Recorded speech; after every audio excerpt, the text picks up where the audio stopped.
All right. What's up, everybody? How you doing out there? Welcome back to the show. This is last week's fight.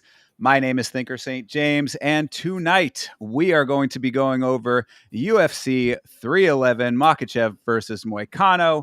We're going to be talking a very little bit about UFC 312 for various reasons we'll get into, and going over some news from outside of the UFC bubble. And to do all of that with me, as always, my good friend, my co-host, the Ohio player, and the man voted most likely to jump in on one day's notice into the title fight of his life, Mr. Chase Parton. How you doing, brother? I have never been more locked in than I am about to talk about these fights. I'll tell you, these prelims went really, really well. And then the main card was honestly really, really fun. I can tell you, I didn't feel delirious after a long day of work, I'll be honest. I felt like I was having a great time. The UFC was never better, I'll tell you. All 2025. right. Well, I'll tell you something on top of all of that from my perspective. This sport, it's like every time that you think that you got it all figured out, every time that you think that your picks are where you want them to be, everything is going to make sense. All of the things that you think are going to happen are going to happen. It throws you a million curveballs, and this event specifically threw them all at once, it seems like. So I was like, there was a lot going on here that really had me a little bit upset, but the event itself was pretty entertaining. So, of course, we're going to get into this right now. We're going to be going over each and every fight from UFC 311. If you have things that you'd like to talk about in the chat, if you're watching live, you can go ahead and throw them in the chat. If it's not relating to the fight that we're talking about at the time, we'll come back to it at a later time. But to start this thing off, as we said, this is UFC 311. This is Makhachev versus Moicano. Took place at the Intuit Dome in Inglewood, California. Before we get into the actual event itself, how about the Intuit Dome, man? That place looked amazing. As soon as it opened up, I said, this looks like a sphere without a whole side of cameras on one. And then I questioned, wait a minute, are the seats empty? What are the lights going on in the background?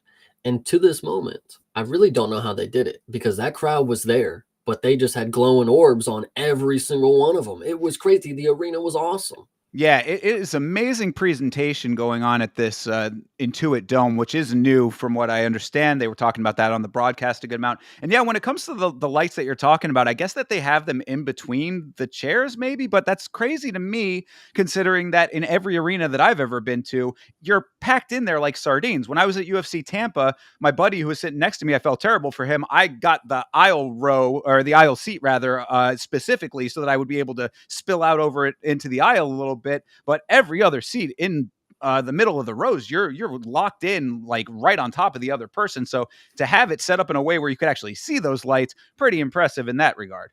Yeah, I will say, shout out Steve Ballmer, the owner of the LA Clippers. He's the one who had this vision to get this done, and he had it a while ago, back when I was a fan of the LA Clippers. Think about how long ago that had to be. And so the fact that he finally had, this imagination come true, and it looked phenomenal. Like, we didn't even talk about the Jumbotron yet. Like, that was insane. One, that it wasn't just a box in the middle. It was actually something that wrapped around the arena and played things on it. Like, it was like a WWE entrances that they had later on in the end. It was awesome. I'm not gonna lie. Yeah, I mean, and I hesitate to even really call it a jumbotron in the traditional sense. That is because it's like it's actually like a big wraparound array of screens and that are like I'm kind of assuming either a very very thin double sided display or like Projectors. one of those transparent like film type of things that there's the technology just looked really crazy because you could see the image on both sides of it. They're doing like the aerial shots and things like that. So yeah, the presentation was fantastic. Like you said, it reminded me very much of the Sphere Light. So really, really nice to see. The outside looks cool. Definitely a great place to see a show based on what we saw from this event. So, getting into it, before we actually even get to the first fight, I think that we should at least address the elephant in the main event. The last time that we talked about this card, it was UFC 311 Makhachev versus Sarukian 2. Arman Sarukian pulls out of the main event on less than 24 hours notice, essentially. Kind of wild. Yeah, oh yeah, yeah. It was so the fact that we got face-offs at a press conference, and then the next morning you would wake up essentially to some people in the world, and then Moicano's facing off with him like after the official weigh-ins. It was absolutely ridiculous because I remember this is how quick it was. I was sitting on Twitter as I always do with the Discord open, and we're chatting, we're seeing what's going on, and I hear, Armin's maybe out, and then we have some undisclosed information. And then, I get on, I'm scrolling some more and I get some more notifications and it seems to be true. I get in the shower. I'm like, okay, cool. Well, we got to figure something out. I get in the shower and I come out and Renato Moicano was announced. Like, I'm telling you, it wasn't that long of a shower, guys. It was crazy. Yeah, no, it was definitely interesting from my perspective. The one day that I'm not actively keeping track of everything in real time, I come back to the Discord and see a wall of conversation going on about all of the madness that was going on there. So crazy times, and shout out to the organization for being able to pull it all together. This was not as crazy as like the Danny Gay situation with Diego Lopez and things of that nature. Renato Moicano was already booked on this card, of course, to fight Beneil Dariush. That fight did not take place. So Renato takes the slot in the main event. Dariush apparently got his show and a win bonus as well. So he got taken care of. I think they handled it pretty well, but kind of wild. And that is the sport of MMA in real time for you right there. So Yeah, pretty crazy. But 100%. yeah. So, all right. Well, let's actually dive into these fights that did take place as expected. Starting it off with Tagir Ulanbekov versus Clay Carpenter. Clay Carpenter, one of 4 undefeated fighters that fought on this card, all of which did not leave with their zeros. Yeah, that's pretty interesting. And so, right off the bat, what I'll note, and I'll give a quick shout out to my boy Elite for stealing the words out of my mouth. Tagir is huge. Like, he actually is a massive featherweight or flyweight, excuse me. And the fact that he was scheduled to fight Josh Van now makes me like, I'm actually very happy because Josh Van, again, he's like 5'3". Like, Tagir is really fucking huge. And, weight bully or not, if that's what people want to believe, he knows how to wrestle and he knows how to win a fight. And Clayton Carpenter honestly put up a decent battle. It wasn't a unanimous decision feeling per se, but Tagir really he got it done, and I appreciate him because that was the first leg that I needed. So Yeah, it's really kind of an open and shut sort of fight with this one. Decent high level grappling exchanges. Carpenter, as you said, I think he navigated this fight pretty well, even in his defeat. He seemed overwhelmed by Tagir and what he was bringing to the table, which, as you said, I mean, he was definitely a lot bigger Tagir was, and there was just a skill gap. I mean, it was kind of wild. What I was saying about on the watch along is that to have the number 11th ranked fighter fighting in the first fight of the early prelims is kind of crazy to begin with. They said it might have been because Habib, who is the main corner man for a lot of these guys out of Dagestan now, was pulling triple duty on this card, cornering right. for 3 fights. So I guess it kind of made sense from that perspective, but it just goes to show that Clayton Carpenter, even as an undefeated fighter, is coming in against a pretty high level competition here, and it showed. It really was essentially as expected, unlike a number of fights on this card that did not go as expected. But Tagir jumps a rank or 2 off of this one. He called out Pantoja, which, I mean, I think that there's probably some likelihood of that maybe at some point, but the top of that division, as we've talked about plenty of times, is so like tightly locked that I think Tagir Ulanbekov is going to have to really claw his way into that conversation a little bit harder. Yeah, I will say, I agree with you, but I will say out of these first 4 fights well, 5 that ended in decision, I think I would say that this one is on the lower end of the rankings of those. I think there's some more exciting decisions that come up after, more weirdness that comes up after. But this one is just kind of straight and narrow. Like he got the win, easy kind of deal. So Yeah, exactly. This was a pretty like boilerplate start to the card, I would say. You know, he's kind of getting into the swing of things and whatnot. So fine fight to start it off. Really nothing too noteworthy to go over. And I think that my last note would be that I think Clay Carpenter doesn't have anything to be ashamed of in that performance, and I think he'll come back and be fine going forward. 100%. All right, let's move on to the next fight. This is Bernardo Sopai versus Ricky Turcios. I was a little bit let down by my boy Ricky Turcios to an extent here. I think that he handled himself, but just not well enough. What do you think? I think Bernardo was able to make an impressive comeback. You know, he took a whole year off after we won't talk about the KO again, of course. But this performance was like, again, it was really one, it was impressive because he eventually was able to start laying power down. Like it's not like he faded away and then the shots that he was landing weren't becoming effective. Like he was hurting Tercios all the way through the fight. Like it was arguably more dangerous later in the fight for Tercios. And Sopaj, in his first fight, you know, he gassed a lot, and that's kind of what led up to, you know, that knockout. And this one, he did gas as well. He was taking some huge breaths. I don't know if he was starting to play possum kind of deal with that later on, because it looked a little like, I don't know, but he was able to keep a pace even when tired that was coasting to a win. And it wasn't necessarily coasting because he was dropping bombs. Like it was good. Well, he had to keep that pace because Ricky is such a pressure fighter, and that is certainly to his credit. This was a good clash. I don't want to give the impression that this was not a good fight. Definitely, I would say that this was like brawler versus disciplined is kind of how I was looking at it, because Ricky just puts all of that pressure on at all times. He's really like in your face throughout the entire thing. But I think that is when I started out saying that he kind of let me down a little bit. I think that that's sort of worked to his detriment a little bit in this regard, because I think that Ricky Turcios chases too much. I think that he's great with the pressure, but he rushes the action to the point where he gets himself a little bit out of his own rhythm, is what it looked like to me. Like there were times where he was kind of cooking, and then there were times that like it's like he has such a drive to be in your face that he doesn't put the other two steps into the equation that you need to have like a full game plan with it. You know what I mean? It's like, I'm just going to go head first into this and hopefully my hands will follow. Well, that's not always going to fly. So, you know, he's been seeing that happen in a couple of his fights now.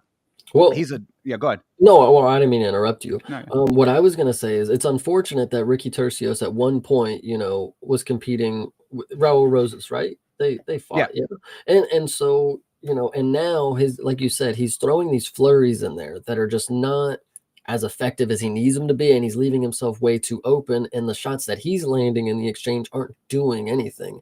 And it's just a shame that somebody in their second UFC fight is able to catch on to that very easily.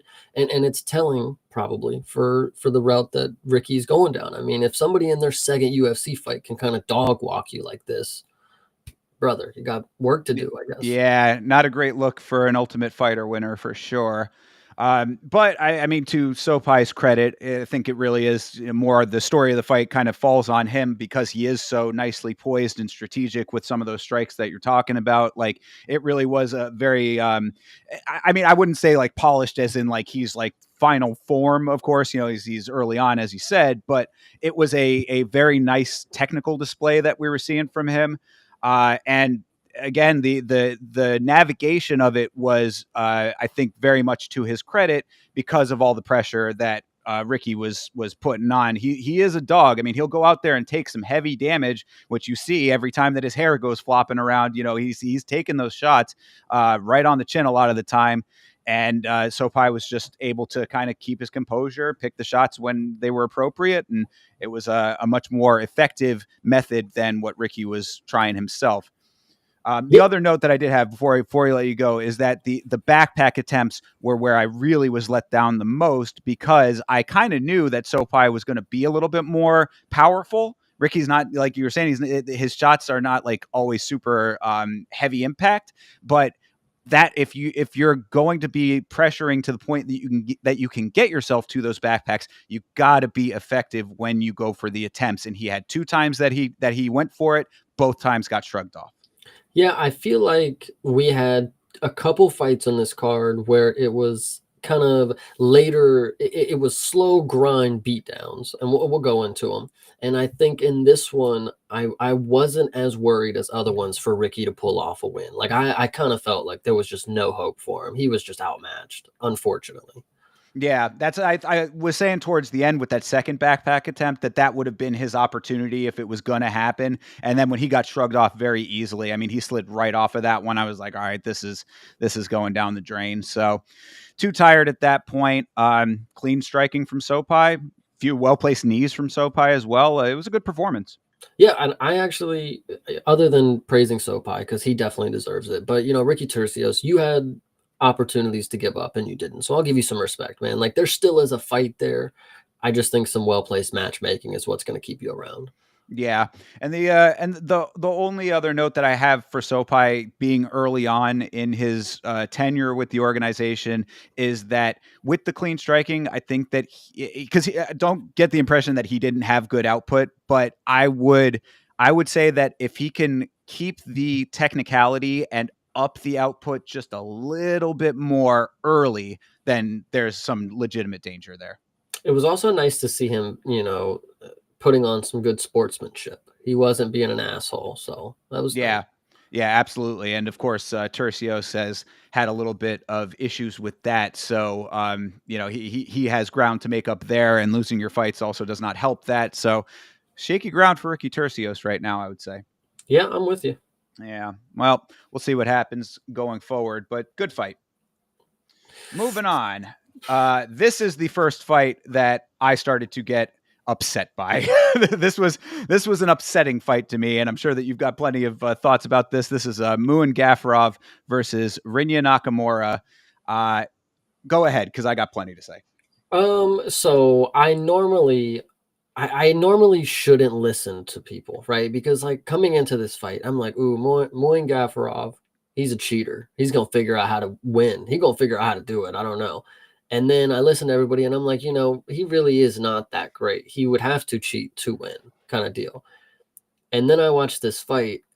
Thankful I kept my money away from this because bro got knocked down. They gave him one. He knocked him down about 8. Like that was, and like you think that that's a funny thing I'm saying, but like no, he really knocked him down every round multiple times, and it was embarrassing. Like Nakamura looked very scared after, like obviously after the first knockdown. Okay, reassess the situation, gather your bearings.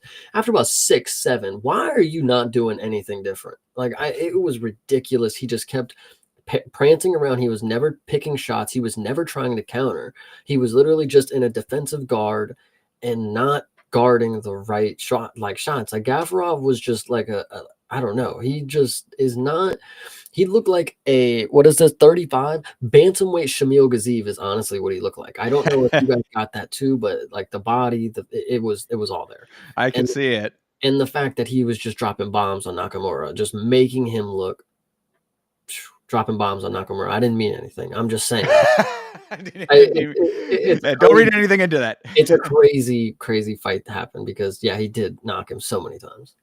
Well, really, I think that this was the first of a couple of fights where the fighter that you thought was going to fight one way did not fight that way, and it did not work in their favor whatsoever. However, this fight is almost unique in this respect. Nakamura didn't do anything through 2 rounds. I mean, this was atrocious through 2 rounds. Nakamura was on what I would class as a sightseeing expedition. He let Muin Gafurov have the most real estate humanly imaginable to do whatever the hell he wanted, and thus that's what Muin Gafurov did. You want a clubbing overhand from a mile away? You can have it. What bothers me the most about this fight, is aside from me not getting the prediction right based on the way that Nakamura was fighting, is this fight would give the casual observer the impression that Muin Gafurov is good. He's a fucking Hall of Famer after this one. And that is just so off base. It's like if you give the other fighter all of the leeway to do anything that they want. Sure, they can look good. Anybody can walk in there, and if you just stand in front of them doing absolutely nothing, they can do whatever they want. They can land whatever they want. DC said on commentary that Nakamura looked robotic in his striking. That's an understatement. That robot needs a fucking software update. Yeah. It was really bad. Honestly, I will go as far, especially in 2025, I'll go as far to say this was the worst representation from Japan that we've had in a while. Because Yes. we've had some studs come over from Japan. And for bantamweight, like there's no reason that you should have looked this not okay, robotic, slow, hesitant. I mean, hesitant isn't even the word. Like you said, for 2 rounds, he just circled into punches. Like it was bad. Yeah, it was just really, really bad. I mean, like they also had said that Nakamura is like a high level wrestler. Then fucking wrestle. I mean, like you saw none of that except for the third round, and even then, it was way too little, too late, and wasn't effective enough to actually make a difference in the slightest. I mean, like you'd be extremely generous to say that he came anywhere close to winning that round. So I mean, like no, this was just an absolute like it really, I mean, I try to be fair with these fighters, of course, respect to everybody that makes the walk and all that kind of stuff. But this was a rather embarrassing performance. I got to be honest about it. I agree 100%. It sucks because Gavarov's going to stay in the win column, but I mean, Nakamura didn't deserve to move forward if this is how he's going to ever fight. If this is where we first see it, I'm glad we saw it now and not when he's in a fucking potential higher stakes matchup. For sure. Yeah, no, exactly. We lost twice. We lost in Rinya Nakamura fighting the way he did, and now having to watch another Muin Gafurov fight in the future. I mean, that's really the takeaway for anybody listening is that don't think that there's anything in Muin Gafurov based on that performance because he did not do a single thing special in this fight. I mean, that just is what it is, point blank period. Like I mean, if you put him up or go back into any of his earlier fights and saw how he fought there, he fought the same way basically. It's just in his other fights he had opposition. This fight, no opposition. Anybody with no opposition can have a performance like that. Yeah, and he had lower level comp in the before fights that he was. Right, exactly. It sucks, and it really sucks to say that that's lower level comp because they put up better competition than Nakamura. So Yeah, whatever. yeah. So I mean, just a very unfortunate unfortunate set of circumstances there, and hopefully Nakamura either goes back to the drawing board or go wrestle, bro. Just go do straight wrestling if that's what you want to do. If striking's not your forte, then perhaps you're in the wrong line of work. Facts. I just heard a division opened up in the Olympics or something. Hey, we'll talk about that in a little bit. There you go, a little teaser for later. All right, but before we get there, let's move on to a fight that I know that you've got a lot to say about. Eileen Perez versus Carol Hosa. Before you get into it, I would say that this is another fight where the fighter that you thought was going to do something did not do the thing that you thought that they were going to do. But I'll leave it at that. You go ahead, Chase. Have your moment. I will start by giving your point of view, some praise. Carol Hosa, she did not look like she was there to win. She was very, again, hesitant, which is odd because Eileen is not some killer on the feet. She didn't shoot as much as I thought she would. Originally, she shot a couple times, but she did keep it on the feet. And then the second round, she did kind of keep shooting. Third round, she just went straight back to striking because she was tired. But Carol, through all those 3 rounds, did the same thing and never pressured, like tried to take, like I'm trying to think of she never took the advantage of Eileen gassing out, which is going to be a continuous issue, it looks like. She missed weight last fight and she still gassed out. And shout out to Eileen, but if Carol Rosa was on her shit and if a good striker was in front of her, I mean Eileen she looked like she was fighting to death and she was winning the fight, like she looked tired and she looked like she was very, if there was, another round, it would have been interesting if Carol would have been on the gas type of thing. But Eileen Perez, did her fucking shit. I will let you go after I give her fucking praise. She came in here and she did exactly what she needed to do. She kept it on the feet. I know it probably didn't make it into the predictions video because I did it on a cut that it was fucked up, but I said she was going to spin out of her shoes, and she did. She loves that spinning back fist. She can never land it, but she does do well at creating distance because they run away from it. I don't know how to explain it, but Eileen Perez, you are one in the million. Thank you for holding the ref's hand and shaking ass. That was beautiful. I don't know how that didn't make headlines. They were showing the other clip after with her coach. I don't know why they always show the clip with the coach. Like, just do the ref and him do that part. But anyway, great fight, Eileen Perez. Now go ahead.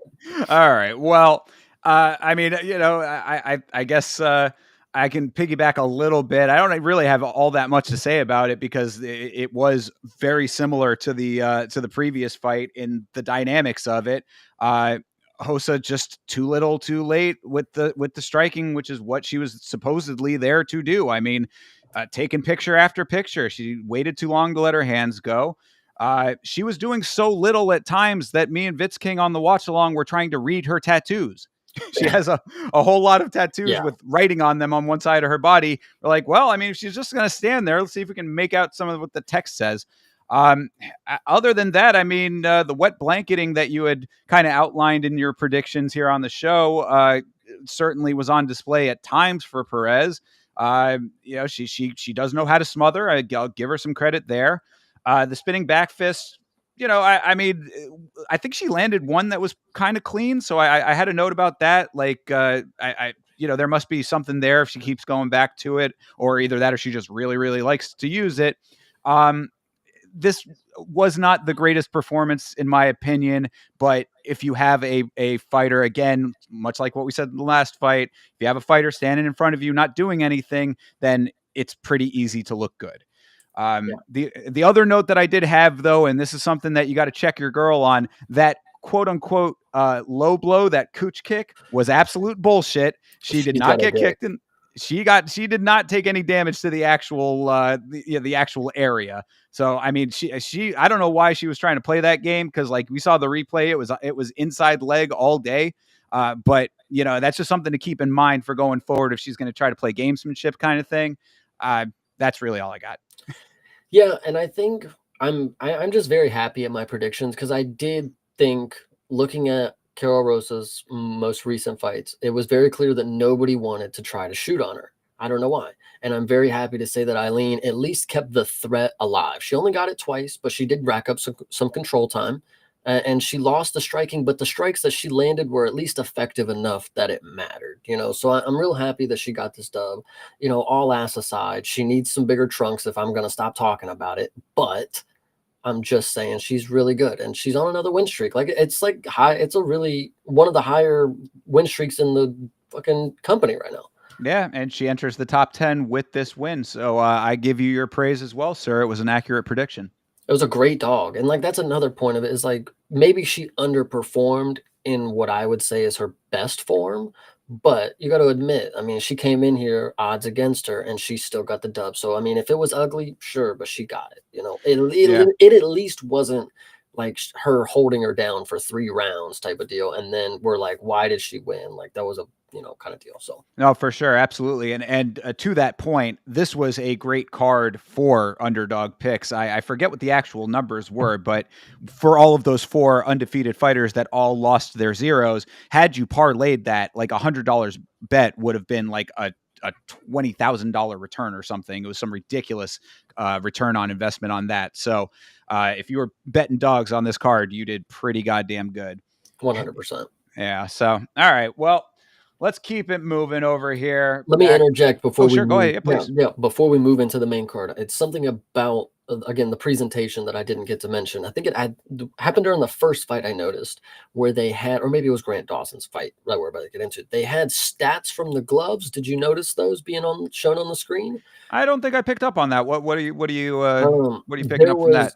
There was stats from the glove. So it was like one name, and then it was like who has more power on their shots. It was like 93% power shots from, maybe it was Clayton Carpenter or something like that. And then it was like 23% of powers from Tagir. And I'm like thinking like where are they getting this? Okay, maybe they have something in the gloves, sure, some science, technology, but how are they computing what's a power shot? Like what is the threshold for velocity that the punch has to be going? It was just it was intriguing that they kept putting it on the side like here's some stats like this person has thrown blah blah blah blah blah like amount of power in their punches. It's kind of weird. That's interesting. No, I did not pick up on that. I'll have to keep an eye out for it going forward. I do know that they have. I forget what the actual unit of measurement is, but they have that. I think they call it the box. Don't quote me on this, but Yeah, it's like it's the thing that when that the Joe whole Pfeiffer owns. yeah, right. That Joe Pfeiffer has, and that Francis Ngannou when he was still in the Yeah, organization, he hits like a Ford Taurus. That's how they calculated that or whatever. So there is like a methodology behind that. I don't know how that translates to the glove specifically, but it is interesting that they're starting to calculate that because no, I did not catch that. So I'll keep an eye out for that. yeah, 100%. All right. Well, moving on into the prelims proper over here, Grant Dawson versus Carlos Diego Ferreira. I mean, this was your pretty much boilerplate Grant Dawson performance here. I mean, a little bit more striking maybe than other times, perhaps. I think that there was some highlights there, maybe. That's exactly where I want to go with it because this Sure. was so the parlay that I had, it was Tagir, Eileen, and then Grant Dawson was the last leg of that first one. And it honestly was a clean, cut, dry win for about 2 rounds, and then the 3rd round, he decided that he wanted to test his chin, and I was worried because they started slugging for a second, and I was so worried that Grant Dawson was about to lose this battle with this old man. This is one of the 2 40-year-olds, I think, on the card, by the way. Grant Dawson just keeps fighting ancient people, I guess, but, he honestly put up a better fight than you would think by the numbers. Like, it was in that 3rd round, I'm telling you, I was worried.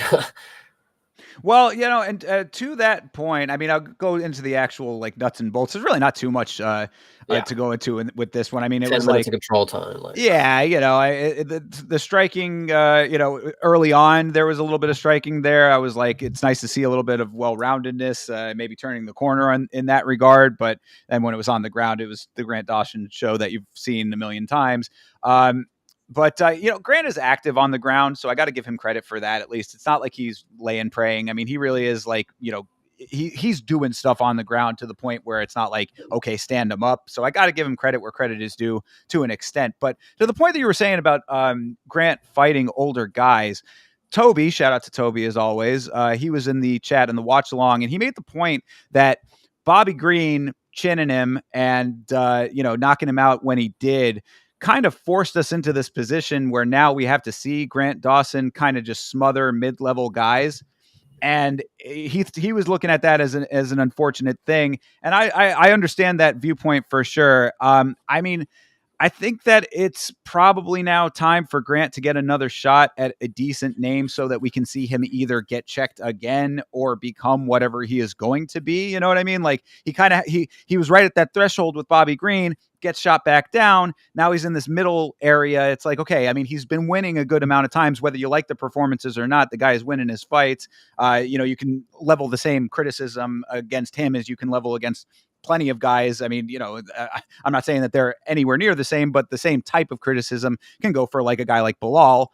You're winning your fights. You're winning your fights. I mean, you can only deny it so much for so long. I think it's time for him to get a guy that's either going to re-establish him as a low mid-level guy or him to graduate past this I'm going to be fighting old dudes forever kind of status.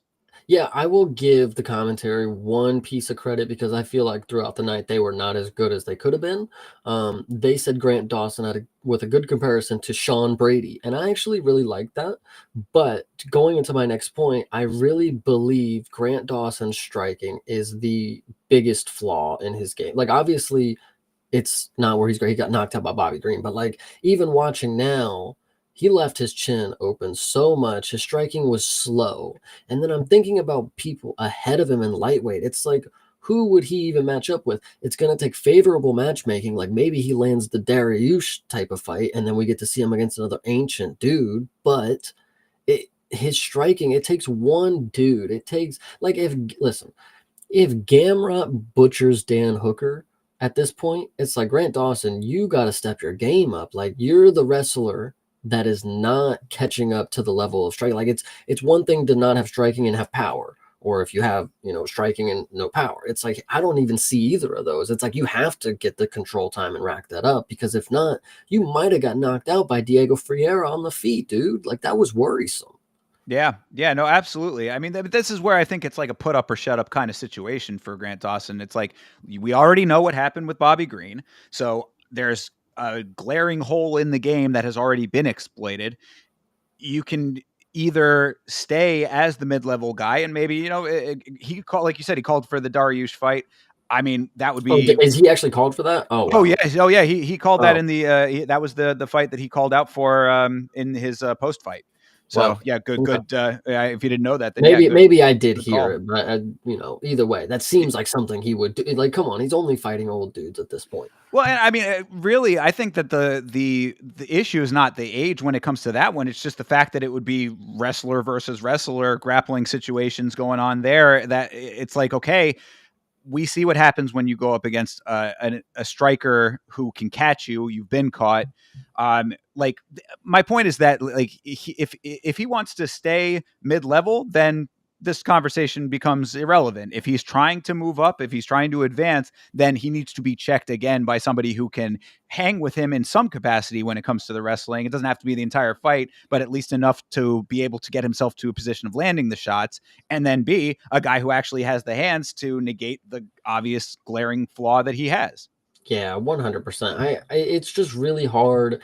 Like I know I'm really hard on Grant Dawson, and I do this every time, and I feel bad because again he's winning, and he did get a finish last fight, and he didn't get this one this time. So maybe I'm a little. Again, you probably could have finished this dude, but I don't know. It's hard for me to see this dude as championship because there's still stuff to fix. Like when are you going to find the groove? You've been here for a while now. This is like 3, 4 fights that I've seen you. So get with it. Yeah, well, and that's my point. I think is it's like I get frustrated with Grant Dawson, not necessarily because he's going out there and winning these fights in ways that are, less than fan friendly, I guess is a kind way to put it. That win your fight however you want to win your fight. My thing is if you're trying to advance, if you're calling for higher guys, if you're saying, oh, I'm game, I want to fight all the time, put whoever you want in front of me, blah, blah, blah, you're talking the talk, then you need to be able to walk the walk with the guys who are going to bring different types of fights to you. A guy like Diego Ferreira is not going to bring the same level of fight that some of these other guys higher up are going to. So at this point, especially also at this point too, Dawson's got to be on like a 3-fight win streak at least, right? I mean, I think Yeah, he's I won his think last so. 3. So yeah, it's time for him to either get checked again or just stay mid. Like I don't like this whole like vacillation of going back and forth. Like he gets shot up for the Bobby Green fight, which wasn't even really a huge shoot up at the time. You know what I mean? It's just Bobby Green, fan favorite, a little bit more of a name value there. Like he gets shot up for that, goes back down. It's like pick a lane. Yeah, I get you. I mean, it really just depends if the UFC believes, or if the UFC fans, if we push Grant Dawson enough, I mean, they'll give him favorable matchups like Dariush, and he might come out here and keep winning. And then when the time comes, he will get humbled. And I don't want to see that for him. I just hope that he fixes the holes in his game that I'm clearly seeing every time. So it's just going to take a lot, I think. But if anything can happen, maybe Grant Dawson can be the one to be champ someday. Fair enough. And I mean, that's really all I got on this fight. Honestly, there really wasn't too much to say about Diego Ferreira. I mean, I would think that I didn't realize that he was that advanced in his age. If that's the case, then it might be, you're probably looking at hanging it up at some point soon, I would think. Yeah, let me double check. Yeah, he's 40. Yeah, Yeah. exactly. So, So, 40 years old, I think maybe it's starting to get to that point there, yeah, sir. I get you. All right, let's keep pushing here. We got this is an interesting fight for a couple of reasons. This is Bogdan Guskov versus Billy Elikana. Elikana coming in on short notice, also up a weight class. I did not realize that aspect of it going into this fight. Coming in on short notice and up a weight class. So Interesting. I think that's maybe normally how it would go because you don't have to cut as much weight. Well, Yeah, yeah, it makes but sense. I'm not, yeah, right, that yeah, part of it's fine. It's just, I mean, just two elements to have to deal with when you're fighting a guy like Guskov, who is like legitimately a pretty scary guy at times. I mean, he yeah. gets the Anthony Smith comparison because of his looks. People want to try to roll that into his performances. I mean, like, yeah, are there like certain similarities? I mean, they are, like that light heavyweight kind of, um, prototype to an extent. So, I mean, I can see like certain flex of it, but I think that Guskov is like I wouldn't pigeonhole him that way because I think people are trying to pigeonhole him into like the Anthony Smith box that they've created based on Anthony Smith when it's like, no, this is his own dude, and he's doing pretty decent work. I will let you break down the fight after I bring up that the fighter pays came out. I don't know if you saw that. Everybody's pay for the fights. And so Billy Elicana made $12,000 to come in on short notice.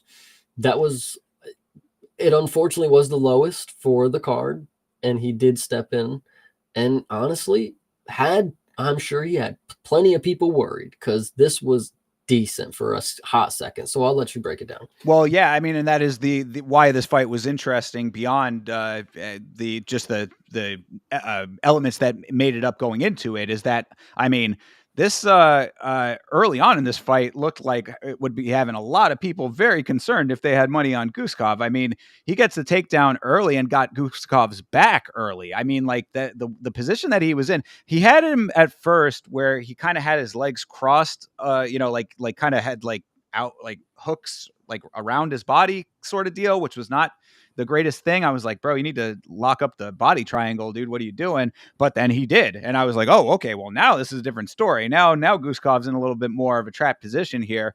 I was kind of surprised based on that, like that Guskov was even able to reverse it, which he did late in the round. But then once Took he a finally, while. it took a while. That whole first round was really Elicana. They were talking about it on commentary, saying that he took that first round. I was like, I mean, yeah, because you can't count what happens after the horn, Yeah. like it took him a good while to get out of it. So I mean, that first round, yeah, it was a kind of a crazy one for that reason. What I was saying about after the horn is that once Guskov finally did reverse it, he got him into a pretty bad situation, Elicana, and got the RNC to the point that he tapped after the horn, which is wild.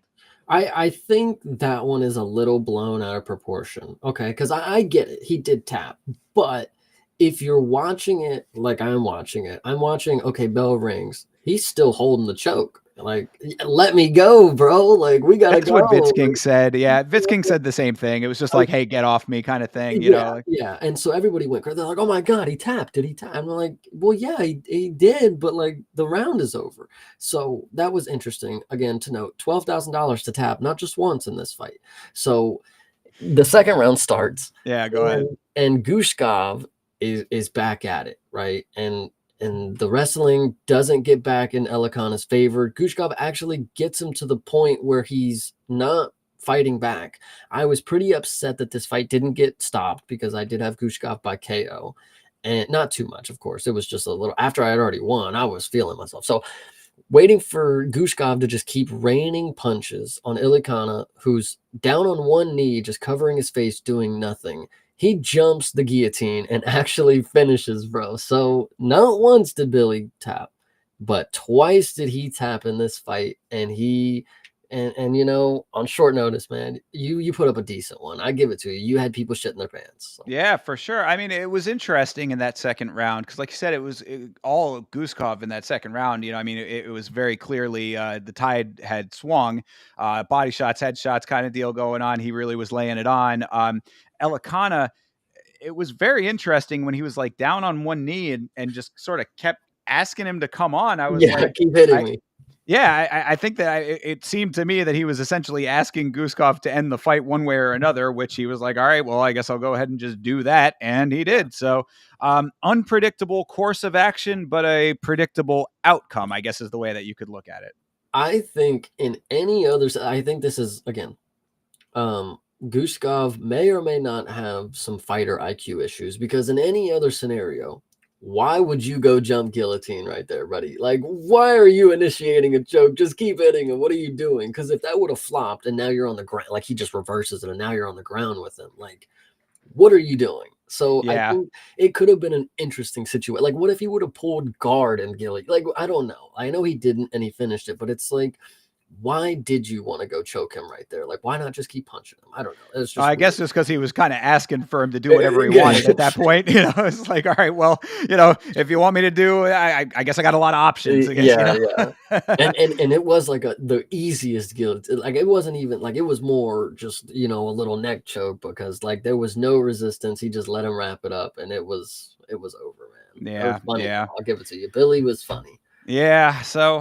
interesting. Like we had said here, it was definitely an entertaining display, and unfortunate that it was the way that it was for Elikana. But shout out to him for taking the short notice shot there. I mean, he certainly got us talking about it here. It wasn't like he walked in and got demolished and there was nothing to talk about. He comes in one fight out thereafter. I mean, there might be something there for him, perhaps. I don't know if he's going to end up getting a second fight, but If he gets a low better level manager, man, he might. He just Yeah, needs to up the pay on that, dude. Like, yeah, come for real. on, you saved the prelims, brother. Like, fuck.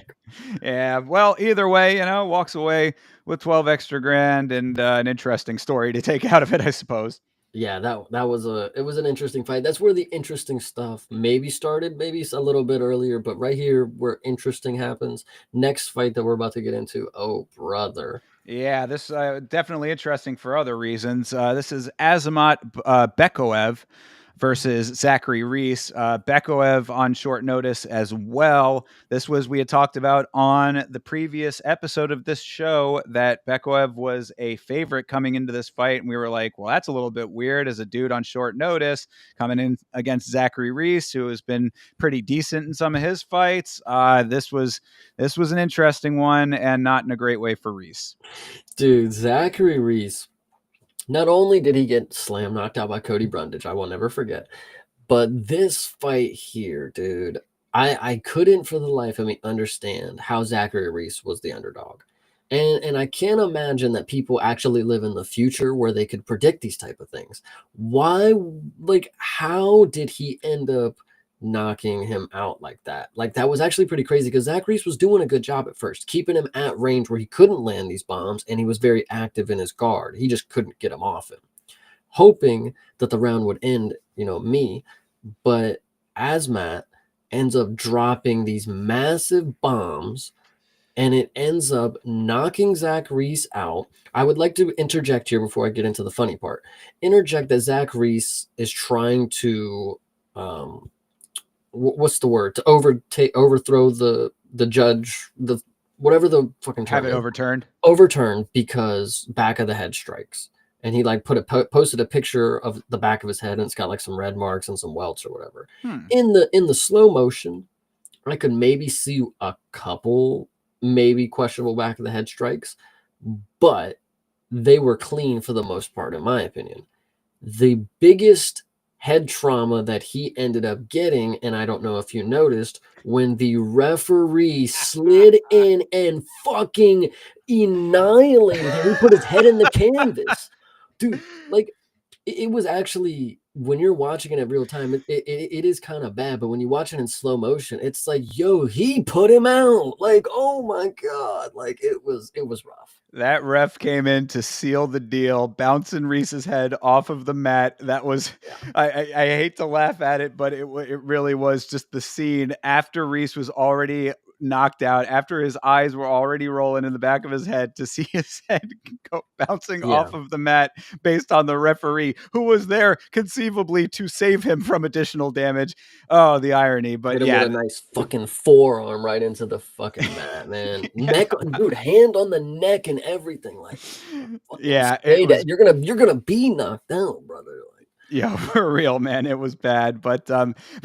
Look, Bekoev with the power from those short shots. That's, I think, the real story here. The back of the head stuff. I mean, what you're saying there, I did not realize that was even something that was in the conversation. I'll have to go back again and rewatch. But I mean, I've watched the fight twice now, and I didn't notice it in the it's a moment quick either one. time. So yeah. Well, you're right. Exactly. Yeah, really. I mean, blink and you miss it. But yeah, I didn't see that. So if they were questionable, then it would be very very razor thin on the questionability there. I would think. I mean, certainly wasn't anything that raised suspicion in the moment. But either way, I mean, like if their side of the headshots, front of the headshots, whatever they were, the fact that they were coming at the distance that they were coming and as effective as they were is pretty goddamn impressive. I mean, it's very rare that you get full on knockouts in that type of environment scenario. I mean, like, you get a knockout from distance, you got the amount of travel distance of the hand and the power that you're generating from that. I mean, to generate that type of power on the ground at close range, Spekoev might have some serious power in his hands.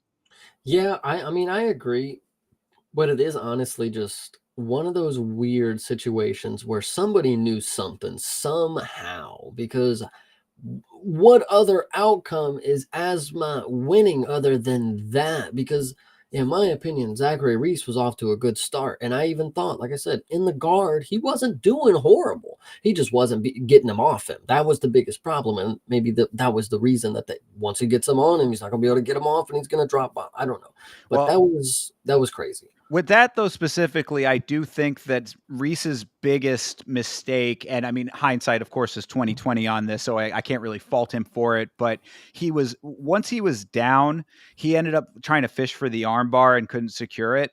And in doing so, I think he left himself pretty open, like for Bekaev to kind of navigate where he wanted to be position wise. I don't think that Bekaev could have necessarily predicted that it would have gotten to how it got. So, I mean, I don't think that it was like a planned thing, but it was a lot easier for him to get to where the fight would end up going based on the fact that Reese kind of like went into a little bit of a desperation situation with the armbar that he was trying to go for, didn't end up in the position that he needed for it. And thus we end up where we were. Yeah, 100%. And shout out Checkmate for dropping by. Yeah, exactly. The newcomer on debut short notice to somebody who I'm touting as a genetic freak. Like the fact that you just get dogged like that it's just hard. It was hard to see. I'm not going to lie. Yeah, absolutely. And I don't think we had this conversation on the show. I think that we talked about it off air, but when you were saying like why is this guy not already in the UFC if he's this level and somebody who obviously some people know the situation with if he came in as a favorite, this is the world of MMA where there are killers lurking in the wings at all times. So this is a good example of that. Don't think that just because a guy is coming in on short notice and you don't know his name that he can't make this happen, because True. that's the exact same situation that a guy named Steve Erceg had. Steve Yeah, Erceg came in on short notice, got a very nice win, and ended up in the rankings because of it on his first fight in. true. I So hear you. So Asma, I mean, I'm excited to see in middleweight. It's going to be tough because I don't think this style is going to do very well. Like we got some people who can defend a takedown once you get higher, so it's going to be hard for him. But if any, and listen, I doubted him once, so I probably won't again. yeah, well, I mean, we would just have to see what the matchmaking looks like when it's an actual full on put together fight now, 100%. So yeah, checkmate saying 2 parlays down. I think a million parlays went down with this next one. Good Lord, this was a sight to behold. This was Hani Barcelos versus Peyton Talbot. Go ahead, Chase. What'd you think? I think to start off first, like we always talk about hindsight. I think when you start the fight and you look at Peyton Talbot, confidence or not, he looked like he didn't care. And it showed in his fight because he couldn't initiate anything. He was on the oh my god. It's hard to even explain what was happening because I don't want to be rude, but he was getting wrestle fucked the entire time. The entire time. Every time we thought that, like, oh my god, he's up. Like he's not gonna go down again, surely. Like he has this great skill set that we've all known for so long. He does this, he does that, he's a pole dancer, whatever you want to go with. It's like none of it showed. Where was the translation? I don't know, man. It's just hard to say. Well, what I will say to this is, and we're going around in circles with it, but it certainly stands. Is that hindsight is 2020. This is the exact right fight for this to have happened to Talbot. I kind of wish that I had thought about it a little bit more critically going into it for Well, that because you were exact right on reason. predictions. I swear you said this was a great dog. Yeah. Oh, yeah. I definitely said that. Yeah. I definitely said don't count Harney Barcelos out. Yeah, that's a veteran fighter and certainly showed in this fight. But I think I overestimated Peyton Talbot's ability to adjust because really what happened here is that Harney Barcelos was all over Peyton from the second that this thing started. I mean, from the first second of this fight to the final horn, this dude was on him like fucking glue. I mean, like he never gave him an inch to breathe, and I think that it overwhelmed Peyton in a very real way. He just wouldn't let up. The cardio for 37 years old. Shout out to him for having the cardio. I mean, he weared a little bit towards the very end, but I mean, for those first two rounds at the very least, I mean, he just would not relent, and it was very apparent that I think Peyton wasn't it was a situation he wasn't used to. And that is why I think I should have had a little bit more forethought about this fight, because this is exactly what you would expect from a fighter who has gotten his way in a lot of fights previously. When things don't go your way and you have to adjust and pivot what you're doing, that's when you really see the veteran elements of a fighter and like their fight awareness, things like that come into play, and they're just not established enough for Peyton yet because he's a little early to the sport. So, in the second round, Peyton tried to apply more pressure and strike. I mean, Hani Barcelos had the odd angle shoot for the takedown. I mean, that was a very veteran level ability to pull that one off.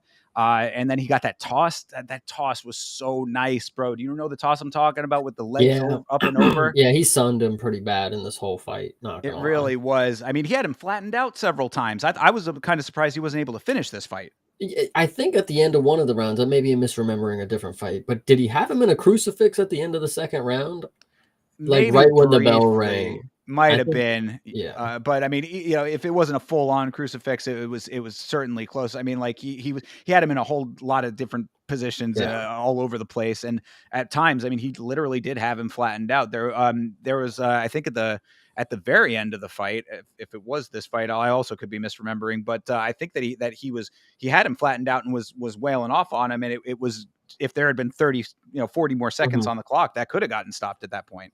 Well, and he also had a couple good chokes on him. I mean, to Peyton's credit, one thing that he did show, if anything, is that he doesn't get choked out. I mean, he at least was able to defend that after getting beat down.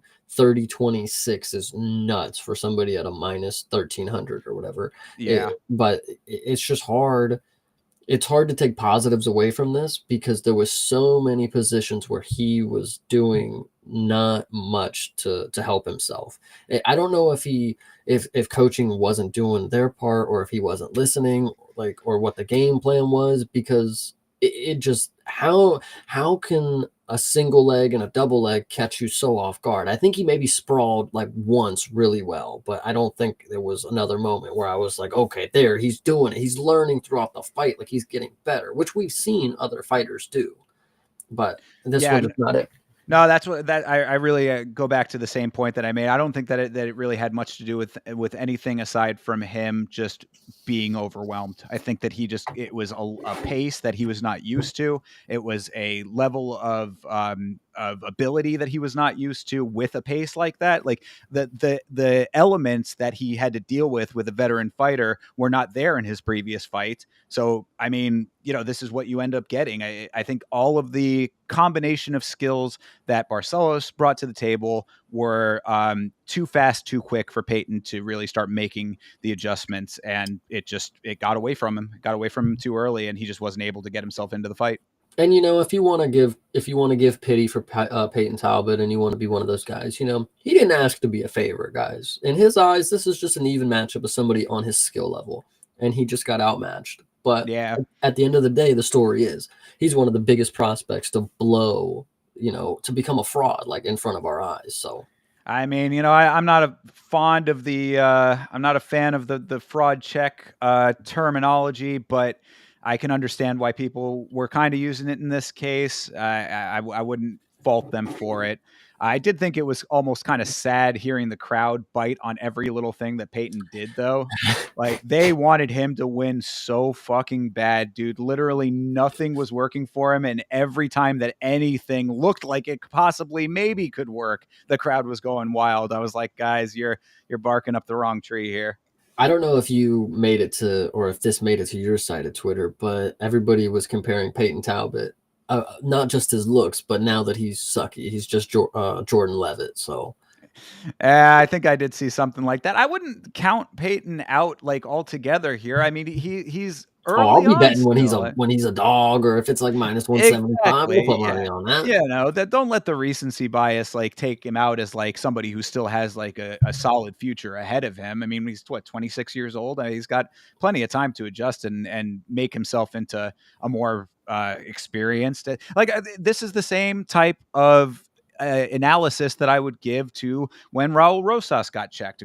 Wildly different circumstances, but the same idea. It's like, take the loss, learn from the loss. Now you know how you need to conduct yourself. Go back and watch that tape. You know what I mean? Like, really, that would be the advice I'd give to Peyton is like, go back and look at how you got to where you ended up in this fight and learn from the mistakes and get your mental game right to the point that you can anticipate and adjust on the fly a little bit better.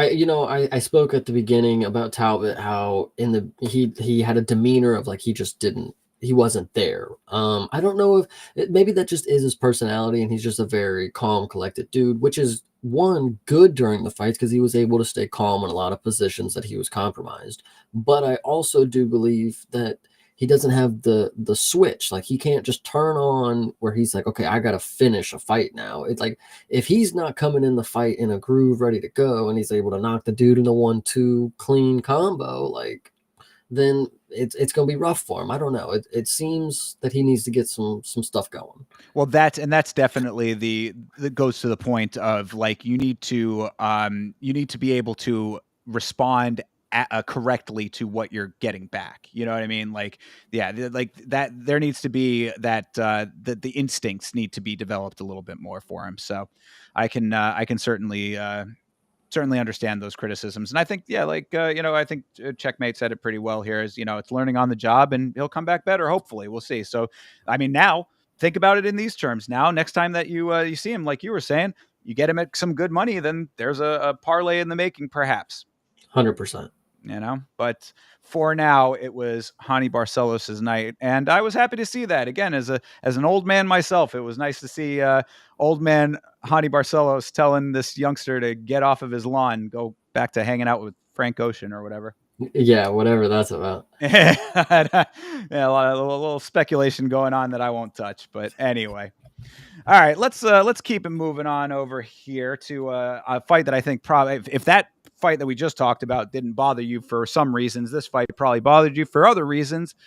This is Renier de Ridder versus Kevin Holland, and I think that Kevin Holland is starting to get himself on some pretty shaky ground. What are you thinking? Yeah, we like to throw around the term gatekeeper for Kevin Holland, but brother, you're letting people through the gate now. Like we can't really, you're losing your job. How can we pay for this?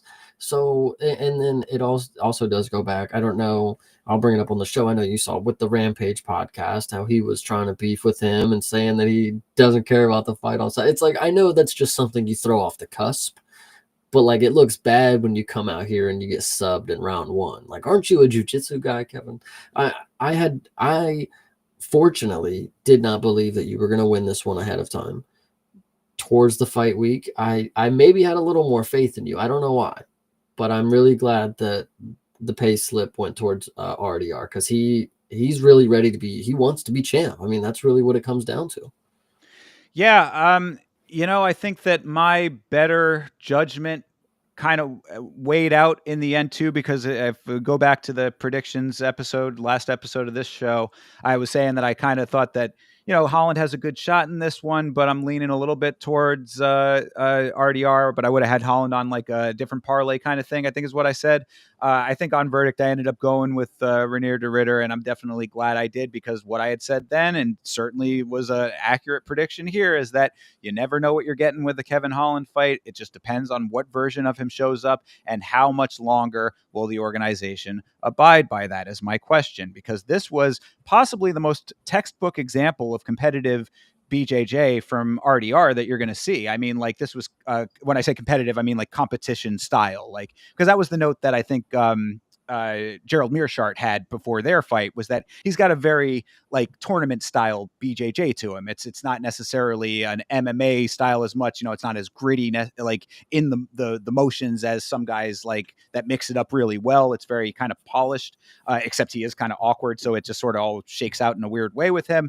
But either way, the point is that like with this example here, that it was pretty much down the line, just I'm going to do this, I'm going to do this, I'm going to do this, and then there's the end of the fight. So if you can't navigate that, and you're going to be Mr. Jokey guy, you're going to be this sort of wild card maverick guy, like that only works if you are winning your fights. We talk about the narratives in this sport. You're writing a narrative that I don't think you're going to like, especially as the dude who is saying, "Oh, I want to fight 6 times this year."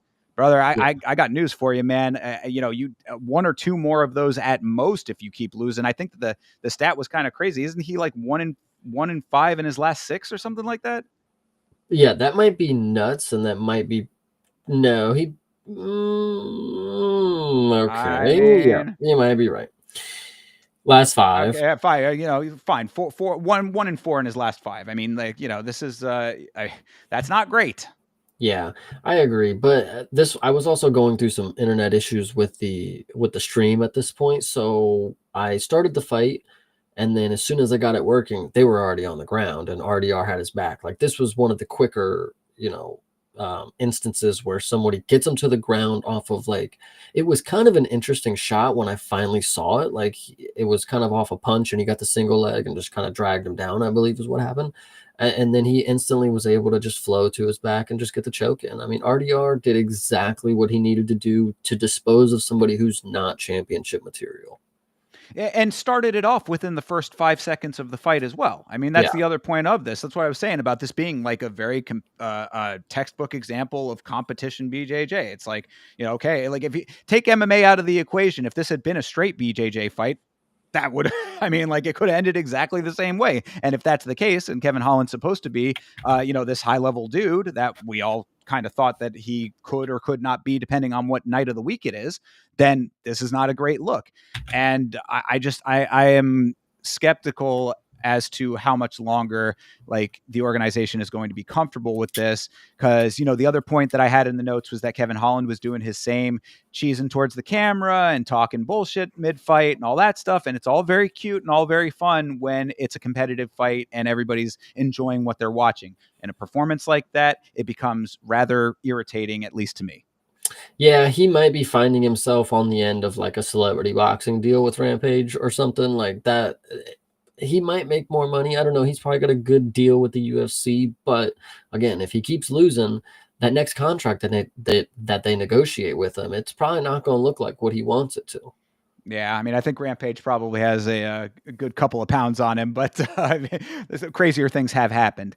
Either way, I just think that this was a very, very poor showing for Kevin Holland, and that record that we just brought up is kind of speaking for itself. So, Kevin, if you want to continue being the guy that just doesn't give a fuck about rankings and goes out there and fights a whole bunch, then you need to win these fights. That's point blank, period, end of the story. Yeah, but now he's going to get somebody who's super lower comp than him. Hopefully he wins and then gets another fight where he comes back and like can gatekeep kind of deal. But And if who that's knows? the case, I wouldn't be super mad at that. I would like to see him stay out of anywhere near like the like I would like to see him like low rankings at best, if ranked at all, kind of thing. You know what I mean? I don't care if he's around and continues to fight as much or whatever. He's a great guy as the go-to for short notice. Of course, he's very game. I got a lot of respect for Kevin Holland in a lot of different areas, but I don't like having a wild card like that in the rankings, because it's too unpredictable and it just throws off everything else. And it's also kind of disrespectful to the other fighters that are out there really trying to gun for the belt. Well, and that's what I think I was going to say is like, maybe it's not too unpredictable if you just go into it knowing who's actually here to win something. Like Kevin Holland's here to win money. DeRitter is here to win gold. Like, and you can't do that with losses. I mean, you can win money with, losses sometimes. You're going to get a paycheck. May not be as much as you want. You might get a bonus, but DeRitter doesn't really care about that. He's ready to go get bigger and better things. And in this division, it's going to be hard for him, I will say, but he seems determined, and you can do a lot with determination. So, I mean, to that end, I think that the Gerald Meerschaert fight was a lot more a showcase of his abilities, obviously, than this one was. But what are you thinking his potential would be in that regard? I mean, you thinking that he actually has a shot there? It's kind of seems kind of crazy, but it is middleweight. I mean, it does seem crazy, but I mean, because he's kind of older, ain't he? Like this is a seasoned guy. This is a two-time. He's 34. Okay, I I mean, mean, right there at the cusp, you know. it's gonna be hard. But if Dricus moves to 205 eventually, anything's possible because that division is. Yeah. Well, I so you know it's it seems a little bit like we like I think that now with 2 wins in the organization, it is time for him to get a higher level guy. That's really going to be the bigger test. I don't feel like we've seen the correct test for him just yet. Like I think that like I was saying, the Gerald Meerschaert fight was a lot more of a correct test than this one was based on the circumstances. But we need to see a guy who is higher level, higher ranked, that is going to bring a different style of fight to him that he hasn't anticipated in these fights. Yeah, I agree with that 100%.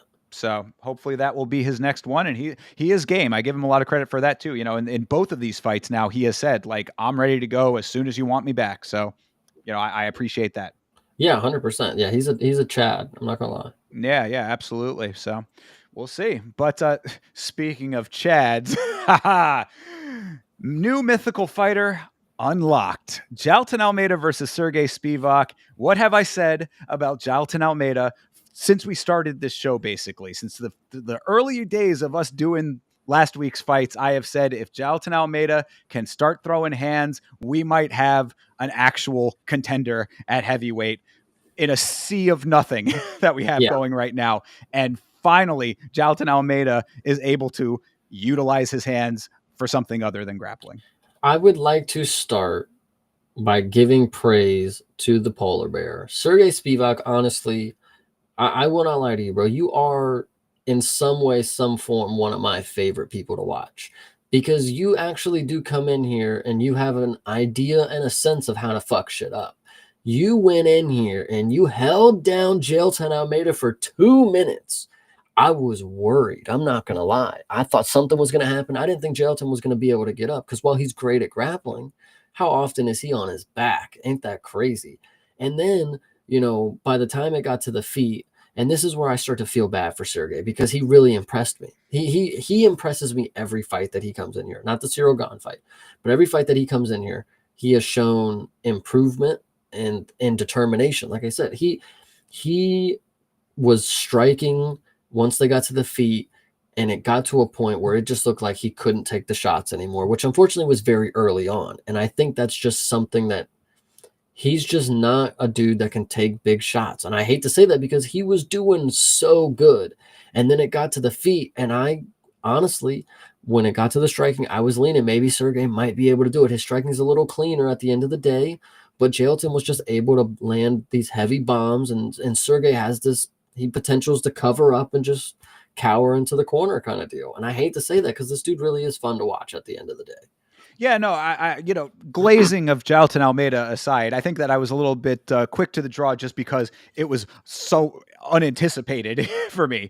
The criticism has been there for so long with Jalton Almeida that all he needs is hands. So it's like to see him finally have those. I never thought that TKO and Jalton Almeida would ever be in the same sentence in our existence. So, glazing aside, this was decent two-way action as far as the reversals on the ground go. I mean, both For of them had big dudes, holy yeah. shit, they flipped each other, which was kind of crazy. Absolutely. So yeah, I agree with you 100%. I've always liked Sergey Spivak. I know you've had mixed feelings about him in the past, but I do think that he's game. I mean, and fighting at heavyweight, you got to be to an extent because the power that you're facing. With he's not one of these guys that's gonna go out there and try to cut the weight to get an advantage at light. I mean, he wants to stay in heavyweight. This is where he's comfortable at, and this is the type of stuff that he ends up having to encounter. So I do give him a lot of credit as well. I think that he held his own for as long as he could, but those shots did end up being the decision maker, which is just crazy to see out of Jalton Almeida. Yeah, and it was honestly, like you said, the grappling for heavyweights when they were on the ground and Jailton was able to butterfly him and flip the position and then get Sergey on his back. It was honestly, it was refreshing to see. And I know we're never going to see something like this again, because Sergey and Jelton just like they subtly have great wrestling. And not Jelton, but like Sergey has like subtle great wrestling and grappling that is like super underrated, but it only comes out when he's against a great grappler as well. Like Marcin Tybura, he wouldn't have got that if he wouldn't have been initiating some sort of grappling exchange that would have, opened up kind of an unimaginable spot kind of deal. So I think Sergey, he has the fighter's mind for it.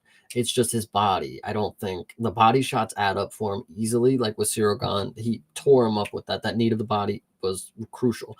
And then Jelton Almeida, just the heavy hands to the head. I mean, I don't even think he went down. Yeah, it was a finish on the feet, but you could tell that he was like he didn't want to take any more punches kind of deal. I think that did they not go down? I thought that I think they might I have ended on their knees, but either way, Yeah, I mean, maybe. Well, it there's no started off. knockdown. That's the only Yeah. way that I was going off of it.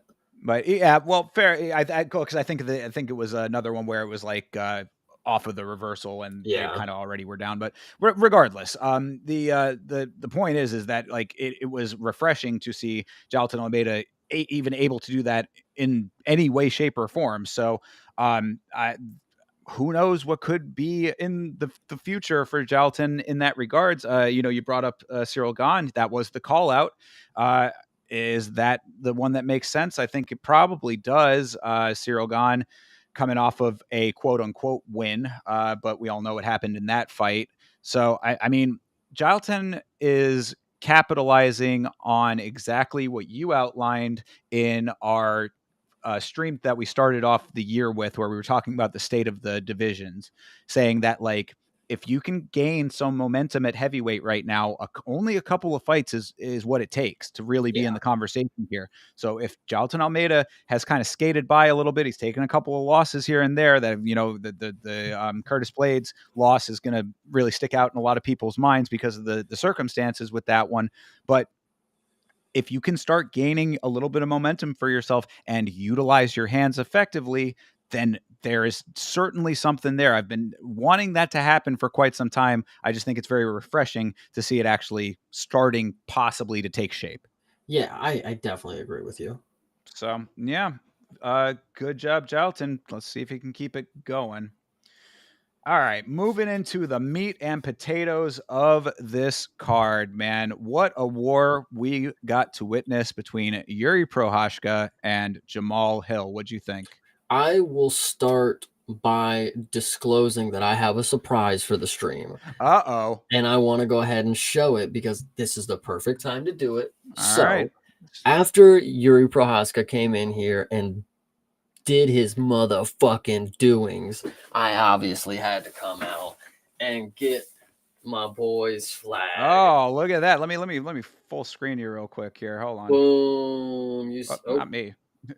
You see it, boys. You. Shout out Yuri. I can keep holding it forever. I know. Oh, there you go. There Gotcha. we go. And then while I'm in full screen, he'll go right over here for the rest of the thing. Oh, maybe. Yes, he will. Bam. All right. There you go. How about it, my man, with the new flag situation? This back over here. All right. Well, how about it? Very cool that you got that. And what a perfect time for it, considering what Mr. Prohashka was able to do. I mean, this was really was a very hard fought fight. And I got a lot of praise for Jamal in this one as well. But, Yuri, it was as scary as it always is watching Yuri Prohashka fight.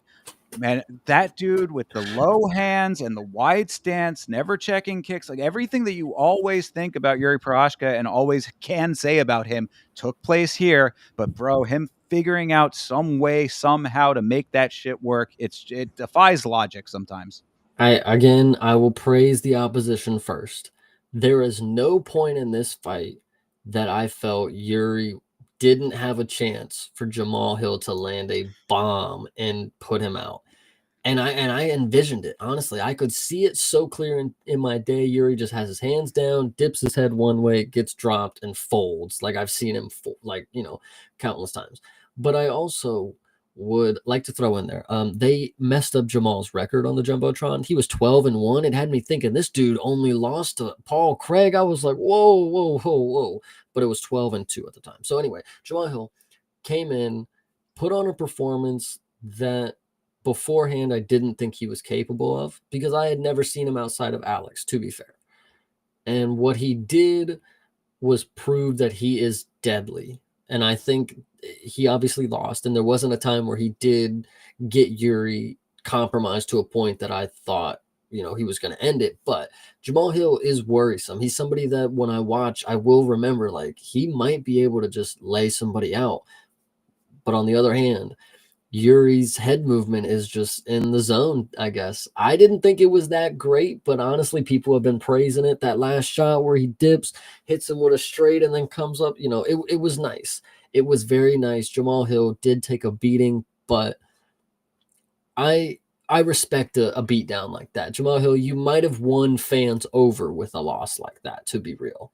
I would say so. I would hope so anyway, because what I had said about Jamal specifically coming into this fight, and definitely on the watch along, you hear a lot of that when he's walking to the cage, is that we all have talked about Jamal and his perception of reality. Obviously, the Pereira loss has been the narrative that has been plaguing him for however many months now, and his mental state is somewhat questionable at times. And I thought he really needs to win this fight for himself. I think I even said that on the last episode, that like this is a fight that for his psyche, he really needs to win. So to see him go out there and put it all on the line the way that he fought, I think speaks to how he perceived the fight and the level that he wanted to bring to the fight. And in that regard, I do think that he succeeded to an extent. I mean, like, it was certainly a war. Like for him to get dropped as hard as he got dropped in the first round. I mean, the straight left put him down. And I don't think it was actually that shot that did it, but I believe that he broke his nose in the first round because like he had the cut on the bridge of the nose, swelling up real heavy when he was on the stool, and he was breathing out of his mouth really really heavily. So all the signs were there that the nose was broken, and he stayed in that fight for as long as humanly possible while Yuri was really navigating it very, very effectively. He was just one step behind, which is unfortunate. I thought he was very gracious in the defeat. He's a guy that I think a lot of people want to like. So it's like a performance like that hopefully got them around the curve a little bit with him. Um, it's just he sort of did himself no favors with the way that he acted publicly about the Pereira loss, but you can see why he has been where he in the rankings wise, in the conversation, all of this stuff. He is a dog. He is going to go out there and try to make it happen. He belongs there for those reasons. Can he secure, a spot again? I mean, like, and be, a champ again? That I don't know, but I don't want to dislike Jamal, and I really hope that this showed why people should like him. I think the last thing that I will bring up, and I'll say it, I'm trying to think. I was kind of surprised when I heard it, but it made a lot of sense. I mean, Yuri has only lost to Alex in the UFC. Oh Um, yeah, yeah. I guess that is the case, isn't it? so it is crazy to think that he wants a rematch, but like it's the only dude he's lost to. I mean, can you blame the guy for he wants this win? I mean, and to be honest, I even thought about it. Like, if he does actually beat Alex that last time, like props, man. Like what can you say? I mean, he was determined, and there was only one dude that he couldn't get past. And if he finally does it, and they give him a third fight, which honestly, I gotta love Yuri, man. I would love to see it. How can you not? And look, Alex Pereira at this point is the white whale of Yeah, the division. I mean, it is what it is. Every guy who's lost to him wants to get that loss back. Of course, we mentioned it on the last episode as well, that it's kind of crazy that he had that situation with Israel Adesanya and it's now overtaken that position basically. yeah.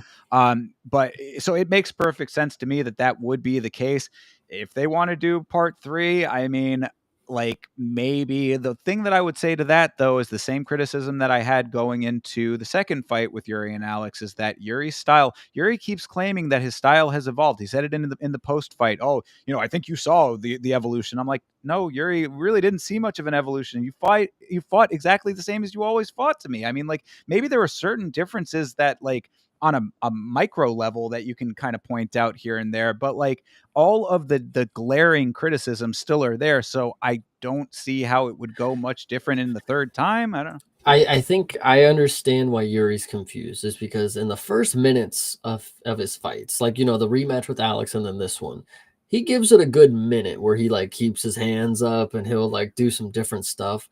But then after about a minute, I think he just kicks into like auto drive and he's back to doing his thing. And I don't think he understands that he's doing that because at first everybody was like, "Oh my God, he's got his hands up! Oh my God!" Oh, and then by the end, it's like, "Yuri, put your hands up! Yuri, put your hands up!" Right. Like so, it's Yeah, so it is what it is. But I mean, look, at the end of the day, this I think was really the feel good story of this yeah, card.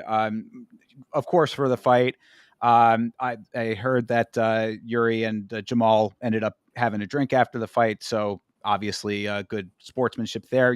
Jamal's always been that way too. He's not one of these guys like he talks his shit like every fighter does. Whatever he gets, obviously the whole thing with him and Alex is a little bit of an extenuating circumstances, but I think deep down, Jamal is like a decent guy, and Yuri is obviously a good dude too. So I think we would be a little remiss if we did not mention the shaving of the head situation and that the cancer patient that he raised money for as well, who got to watch him get this win in person. I thought that again, feel good story. Really, nothing negative to say about Yuri on this one.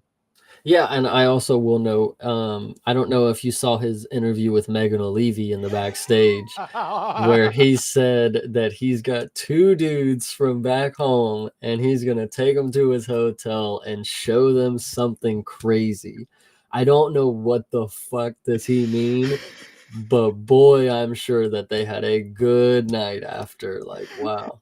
And Meg O'Leary was invited to that. Yeah, okay. So, I mean, if Megan O'Leary took her opportunity, listen, I'm sure it was a nice one. So, I don't. Yeah, there's plenty that you could say down the line of Meg O'Leary and three crazy checks, but I think that maybe we'll be a little bit more couth than yeah. that. But yeah, no, that certainly that quote. I think that's one of those like translation possibly issues that Yeah. like the words just weren't there, but goddamn did that make me laugh when I saw that. I just saw it as like a meme, like just in text form, and I was like Yeah. reading it and word by word. I'm like, oh, what the fuck?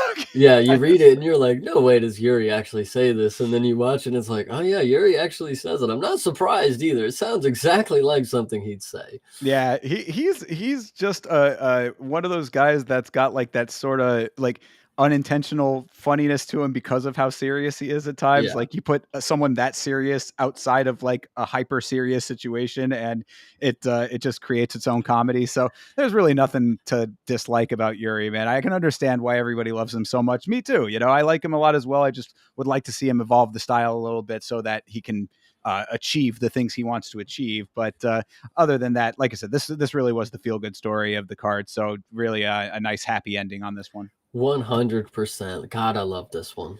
Absolutely. And moving on to the co-main event, certainly a happy ending for some people, I would say, but this was quite a crazy one. This was the championship fight. This was Merab Dvalishvili versus Umar Nurmagomedov for the bantamweight title, and this turned out to be pretty entertaining as well.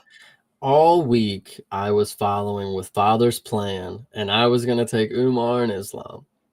But I will give major props to my good friend Toby, who invited me along on this beautiful journey to join the Marab Mafia. And we got this one done together. We took down Umar and his uncle, and we shoved it in their face. Like, I'm telling you, this was such an exciting fight because not only was it interesting for the first two, where like, oh, Umar's gonna like smoke him. What is going on? Marab, no. And then Marab's like Terminator cardio kicked in, and Umar's like tired as hell. And then Marab starts styling on him. He starts doing the emotes. He starts, not getting taken down and doing this. Like, dude, Marab, he may not be what you love in a champ, but he is what you love about some of the fighters. He has personality and he does fight until he loses. And he's not losing right now. So I'll give it to him. Rob really showed me that I need to put some respect on his name. This was a good performance. Absolutely. To your point there about the first two rounds, people are saying that Umar took those first two. Rewatching it, I could see it on the watch along. I mean, we were both, me and Vitz King, saying that we thought that Merab took those rounds. I mean, and I think that what that is that it's just the pace. Merab is the cardio machine. The name is exactly as intended, and it's 100% accurate. I would say that upon rewatch, Umar definitely took the first round. Second one, a little bit more questionable for me. And I thought that maybe there might be a case to be made for the fourth round, possibly going to Umar to a minor extent based on some of the actual nuts and bolts of it. But really, it all gets washed out because of the pace. Marab was all over it. And, I got to give myself a little bit of a pat on the back for calling this one the way that I did on the predictions, because this really came out exactly as I was expecting in that regard. The pace was set by Merab from the start of this fight, even in the rounds that were a little bit closer. And he was able to navigate to the point where Umar was getting very frustrated. And you can see it on his face for sure. I think the way that I scored it, I said one was questionable, and if questionable, I said one judge would have it for Marab. I said round two was definitely Umar. Round 3 and 4 were Marab. And 5, I agreed was Marab, but I heard people saying Umar won round 5. Or not, yeah. So that's just my assessment. I will also note that I was completely wrong judging people who said that Umar had better striking than Marab. I see it. Round 1 and 2, it was there. The kicks were looking good, but that's not the point. I think the boxing was actually the main part. He was able to get in and out, tagging Marab up really quick and not letting Marab, corner him and then drop bombs on him, which is eventually what he just kept doing. Sure. And then so I give Umar some major props. His striking looked a lot better than what I gave him credit for. However, it was very embarrassing for you to get shit whipped to the mat by Marab, to get, thrown on your back by Marab, to not be able to take down Marab, which it's funny that clip will go out of him pulling him down and Marab doing this, Yeah. because like moments later, Marab literally got taken Yeah. down, Yeah. but he did get up. So I give it to him, and it is just, Marab really just styled on him. And it's not that he styled on Umar, but he kind of styled on Khabib too. Like they're like one in the same. Like he really put it to Khabib that your wrestling is not me. So I really appreciate Marab. He really did do some shit. Yeah, one thing to Marab's credit that should be talked about more, I think, is a point that Vitz King made on the watch along. One of his greatest strengths, aside from the defending of takedowns, and then of course his own, obviously, is capitalizing on the takedown attempts that he does not get.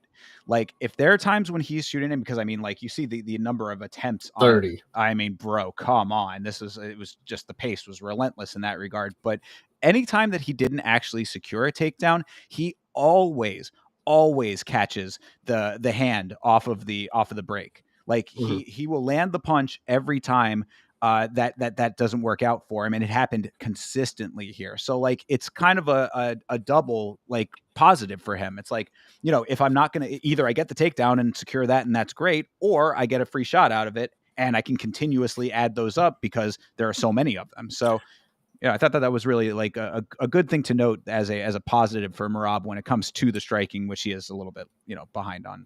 I will make the note also, and I want to give the opposition point of view from my good friend Norf in the Discord.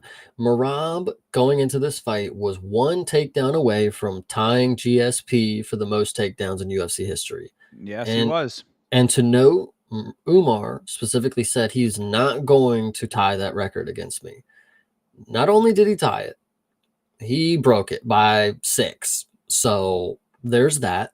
But to go with what North was alluding to, and I do agree with him, giving Marab 7 takedowns in this fight is pretty gracious. Most of them he didn't even secure. Like the ones where he just threw him on the mat and walked away, like you can't really consider those takedowns. Like he didn't secure anything.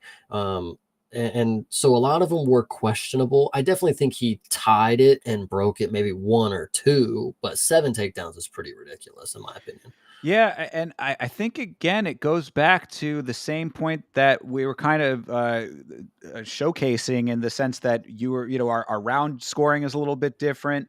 The perception of that kind of element is a little bit different. I really think that the big deciding factor here in like it's the if it's one of those things that like if all factors are down the line equal, I'm not saying that they were in this fight necessarily, but if all things are down the line equal, then like there's like has to be one other element that sort of pushes it over the top. And I really do think that A, it's the pace, and B, just the fact that Marab was having the time of his fucking life out there.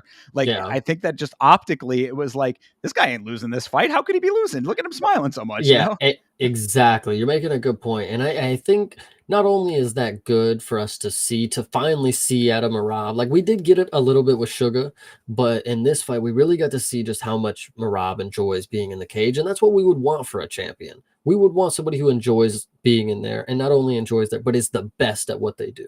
So Marab is still continue. I know his resume is crazy, but in my opinion, he's still earning the stripes that I think he needs to be a great. Like he is a great Hall of Famer by now, but like he's in my book becoming what I think a great champion is. So I respect that he's evolving. Yeah, and this is a great fight to show to anybody who has the perception that grapple heavy fights are boring. Like in Mhm. my opinion, because this was an entertaining as fuck fight through 5 rounds where there was not a whole hell of a lot of explosive quote unquote action. You know what I mean? Like this was really a lot of rolling around. It was a lot of circling around. It was a lot of chasing going on. I mean, like there it wasn't like super like again, explosive is really the way to describe it. I mean, like, you're not seeing like power shots, you're not seeing bombs landed, you're not seeing knockdowns, that kind of thing. But this was still a really, really entertaining fight. And I think a lot of people who are more casual to the sport, it's like if you start seeing people going to the ground, it's like, oh, great, now I got to sit through this. But it's like these fights can be very, very entertaining. And I think that, if anybody that has that kind of perception, you show them something like this, maybe you change their mind. Yeah, I can see that. This was definitely a fun showing, way better than what we got at the Sphere from Marab, in my opinion. I think this was what I needed to be solidified as Marab Mafia for sure. Oh, yeah, more so than the Sean performance, you're thinking. Yeah, I think this one was definitely more of a performance that, like, two people have to, and it can't be just a one-sided performance, of course. Yeah, from that respect, you're absolutely correct. I think I like the Sean fight only because of the questions that were answered in Mhm. that fight. Because everybody was saying the one good shot from Sean, the one good shot from Sean, and And then he never fucking took it. I Mhm. mean, we saw exactly how that went down. But no, you're definitely right. This was a spirited, competitive fight. And shout out to Umar. I mean, I think that there it needs to be said. Like we were talking a lot about how he got hot shotted to get this shot in the first place, going from number 10 to number 2 after beating Corey Sandhagen and then getting a title shot. It was an extremely high and quick ascension to be able to be in this position. And he certainly held his own against the best fighter in the division. So I really don't think he has too much to be upset by aside from not getting the nod. Yeah, it kind of reminds me of what happened in the flyweight division with Pantoja and Steve Erceg. It's like you see somebody who gets the shot that they claim they deserved it, and they do prove that they're closer than we would have presumed. Not in this matchup, of course. People thought it was a lot closer. Maybe there were levels to it after a certain amount of time, but at the beginning of the fight, it was definitely a close encounter for either of them to get one dropped, an easy knockdown, or get a good sequence in the grappling. This was at a certain point in the fight, I actually lost the danger for this. Like I think I realized like, okay, these dudes aren't going to knock each other out. Like this is going to be just what we're seeing, but we're just going to see more of it. And then Marab made it more fun as it went on. I think that was what was key, honestly.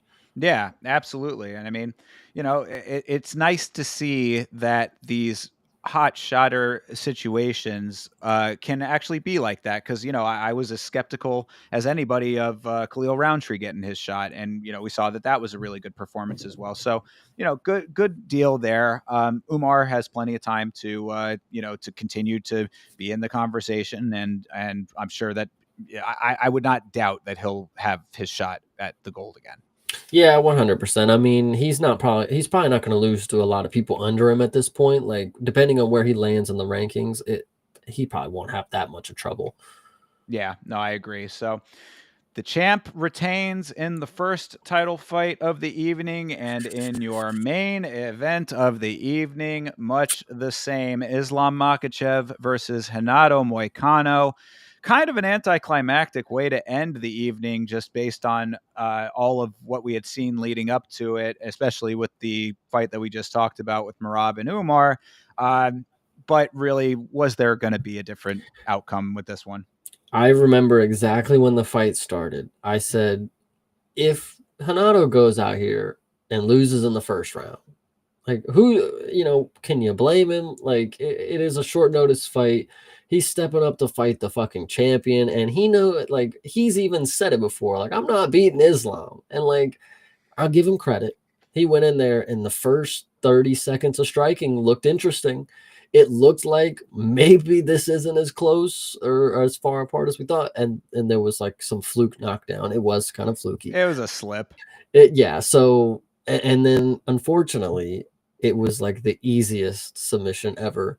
Like, Hanato he didn't pick up on, Islam threading the arm, and two, he just didn't try to escape it. And again, I thought back to right when the fight started. If he loses in the first round, can I blame him? Like, so I don't know. It was tough. You are not lying about how quick that Darce got sunk in, bro. Good Lord, was that quick? I mean, it was just like it was that opening where it was the neck really was wide open at that point, and Islam just said, "I will take that." And I mean, it was like fucking putting on a glove for him, really. I mean, I'm just happy boom, though. boom. I'm Yeah, oh happy yeah, because like sure. it proves, like, Islam, unfortunately, it is kind of a questionable opponent, but like for him to finish in the first round, it's like he does still mean business. Like, he's not here to fuck around. Like, okay, finish Volk first round, finish it, Hanato first round. Let's get this shit over with. Like, For sure. And I had that in the notes as well. Man, a few words on the microphone. He says, if you want this belt, come into the cage and take it. I give him a lot of credit. I think he is a great champion. Obviously, he's a great fighter. I think that goes without saying. Pound for pound, #1 in the world for a fucking reason. But I think that he is a great representative of this sport. I really have very little negative to say about Islam, man. I like him. I think that he's showing his dominance fight by fight. Again, this fight is a kind of an odd situation, but it just is just one after the next. So I did think that it was very interesting that they say that Sarukian is not going to be the next in line. I don't necessarily agree with that, only in the sense that, look, circumstance wise, yeah, I can see from that angle of it. But what we had said coming into what would have been that fight is that I really do think that Sarukian is the best option that you have for a competitive fight with Islam. So if it's not going to be him, like, what are the other options and why do they deserve it more? yeah, I really think Dana got swayed by social media because, like, the videos of, Armin hurting himself with Nina or in the gym, it's like you can't. It is funny, but like it is ironic that it is all very connected loosely. And hearing Armin, like, Nina even posted up, she actually went on a lengthy rant, like, I didn't hurt Armin, he didn't hurt himself in our training video, blah blah blah. So Armin went on Ariel and talked about how once he started cutting, that's when his back started hurting. So, and Dana is maybe just thinking, like, if you want to fight, like, you got to battle through some stuff. Like, I know back injuries, me personally, back injuries, that's nothing to kind of fuck with, but like, you move your feet, lose your seat kind of deal in Dana's eyes. Yeah, I do get that aspect of it. I think that that would be a good point to mention that new episode of the Yama Proper Show is going to be coming out this week. So keep an eye out for that because I've got some stuff to say about Armin and his situation with Nina Drama that possibly could have led to him having those back problems. But yeah, no, I understand it from that aspect of it. But as far as the matchmaking goes, that makes sense and could actually make it competitive with Islam. It's like what we talked about with the state of the division in general. I mean, like you've got a lot of guys that are on the way out in this division.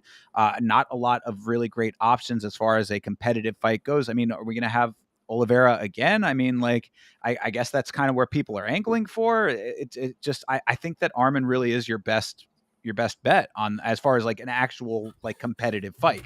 Well, I feel like, and there's an old quote.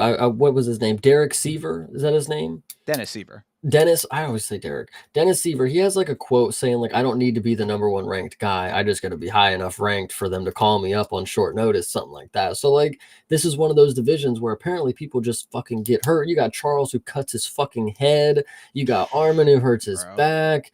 You know, so like, what can you really do? You just got to be good enough to be Hanato Moicano and be ready to fucking whoop Islam on 1 day notice. Like, I don't know. I guess, but then I mean, look, if the angle is to keep Islam in a sitting pretty position, not having to really worry about any legitimate competition in that regard, then sure. I mean, you can keep feeding him whoever you want, but I short of like one of these hot shot situations that we were just outlining, I mean, maybe, but even then it's kind of a little bit questionable below, like, some young killer at the, in like the 10 range, maybe. I mean, maybe there's something there, but it's just like, I'm upset by the idea that it's not going to be Armin only because I think that was going to really be the fight that could have decided a lot of things. My last interpretation from Dana's point of view on Armin is like, well, sure, we're not going to book you for a main event again because you hurt yourself and you almost cost us like so maybe that in Dana's point of view, it's like you're gonna have to fight again because we're definitely not put you in the main event. If you hurt yourself during your cut, like that's your own stupid fault. Like, in his mind, I'm sure. Like, Yeah. Oh yeah, and so I get all of that aspect of it. I think it's unfortunate, is I guess what I'm yeah, trying to say. I It's just, can see that. yeah, but so I understand all of that part of it, and I really do hope that fight does end up happening before Islam eventually moves on because he has been talking about moving up. So we'll have to see when and if that does end up happening. But I would like to see that fight go down. So we'll Yeah, see. it's unfortunate. And am I correct in that I heard that Dana finally did come around to saying that Islam is the pound for pound number one? I mean, it was more of like this. Here, ask me if Islam's the pound for pound. Is Islam the pound for pound number one best fighter in the world? Yeah, sure. Are you guys like, yeah, sure. Are you Oh, guys okay. okay done hearing it? Like, yeah, I guess. Like, that's he basically just Oh, like yeah. shoot it away. Yeah, nice to be able to kind of shrug it off after you were the one pushing that narrative for so long, Mr. White. Yeah. Yep. And it's funny, it's like after he beats Hanato on 1 day's notice, that makes him the pound for pound. Like that's now the pound for pound. Okay, sure. Yeah, I guess it's a good point. But either way, I think that the fans have known what the situation there is for quite some time, so we don't have to go too deep down that road. But any which way, I mean, that is UFC 311, Makhachev versus Moicano. Final thoughts on this card? I think and people really want to call this, and I know we compared the arenas to the sphere, and they want to say this is like a sphere light, I think this was perfectly fine. This was a good card, even with the ending.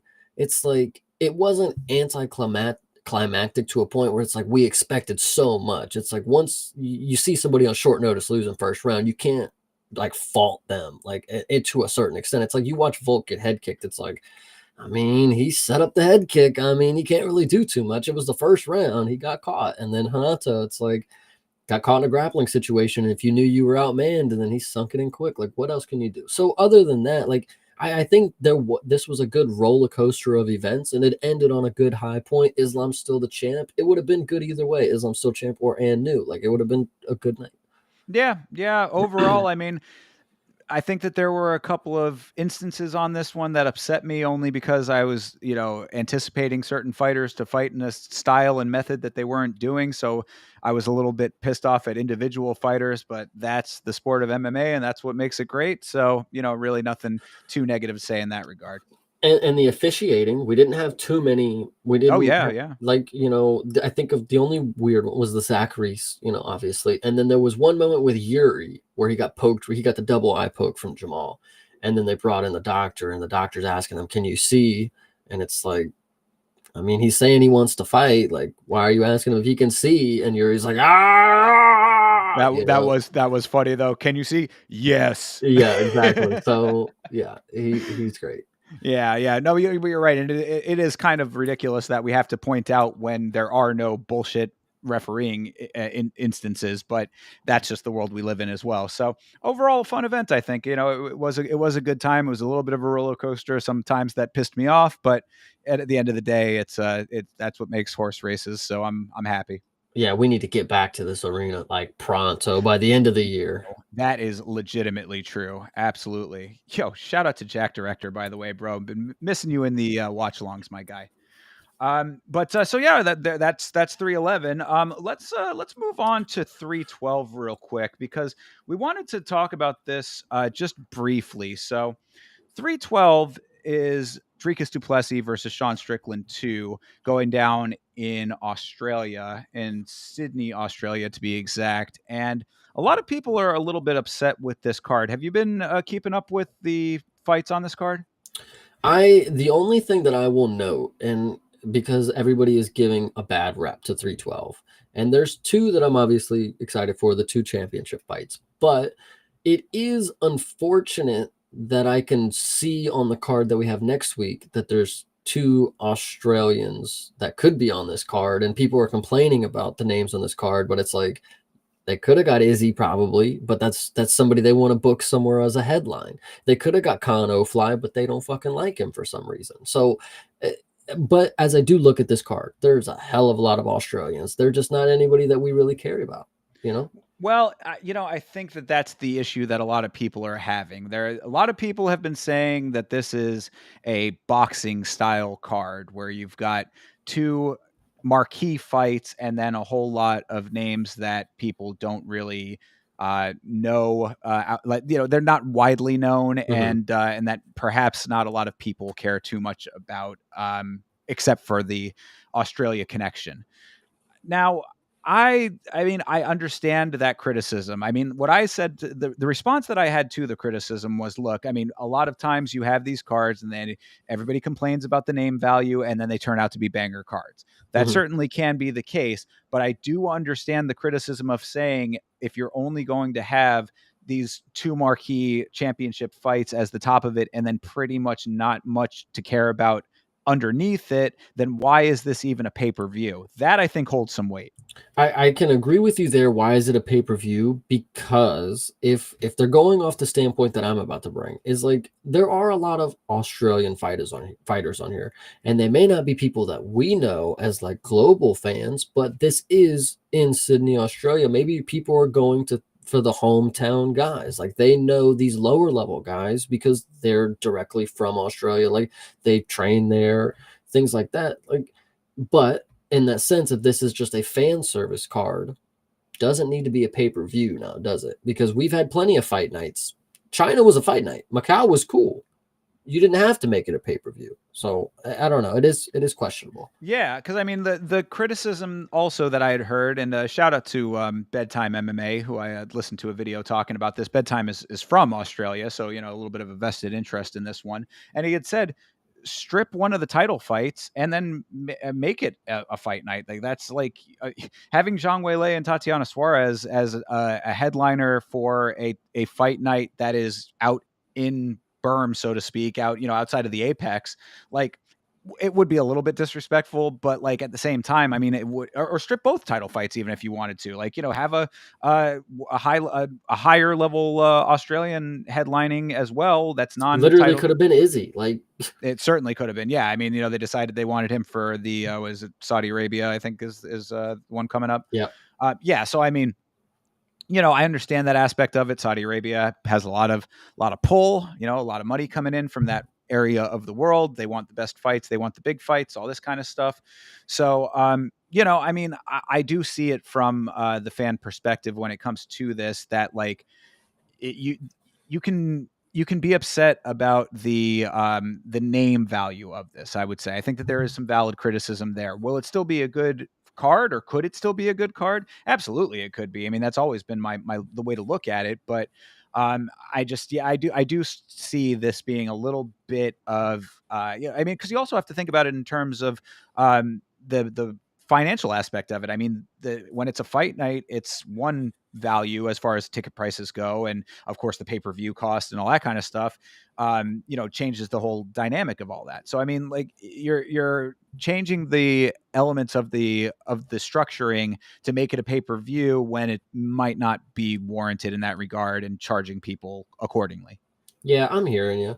It is a weird one. Like considering that last year, when the three cards that we started out with are the three pay-per-views, they felt like they were solid, they were thought out, and we got three, like, 297, 298, 299 up until 300. I felt like we were cooking. And then there was a little time with 301. It was a little, whatever. But like these ones, like this one right here, 311 was good. This one right here, it doesn't have the same hype that 311 should Yeah, or did.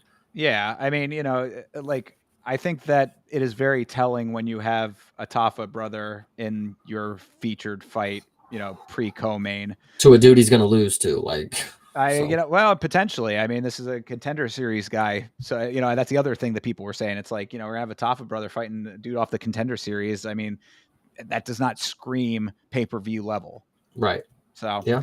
anyway, I mean, that's really all that there is to say about that in this instance, I would say. So, we're not going to go through and break anything down for this. Obviously, when this card is coming up, we will have our full breakdowns going on this very show. But just wanted to touch on it a little bit because it is something that has been in the discourse currently.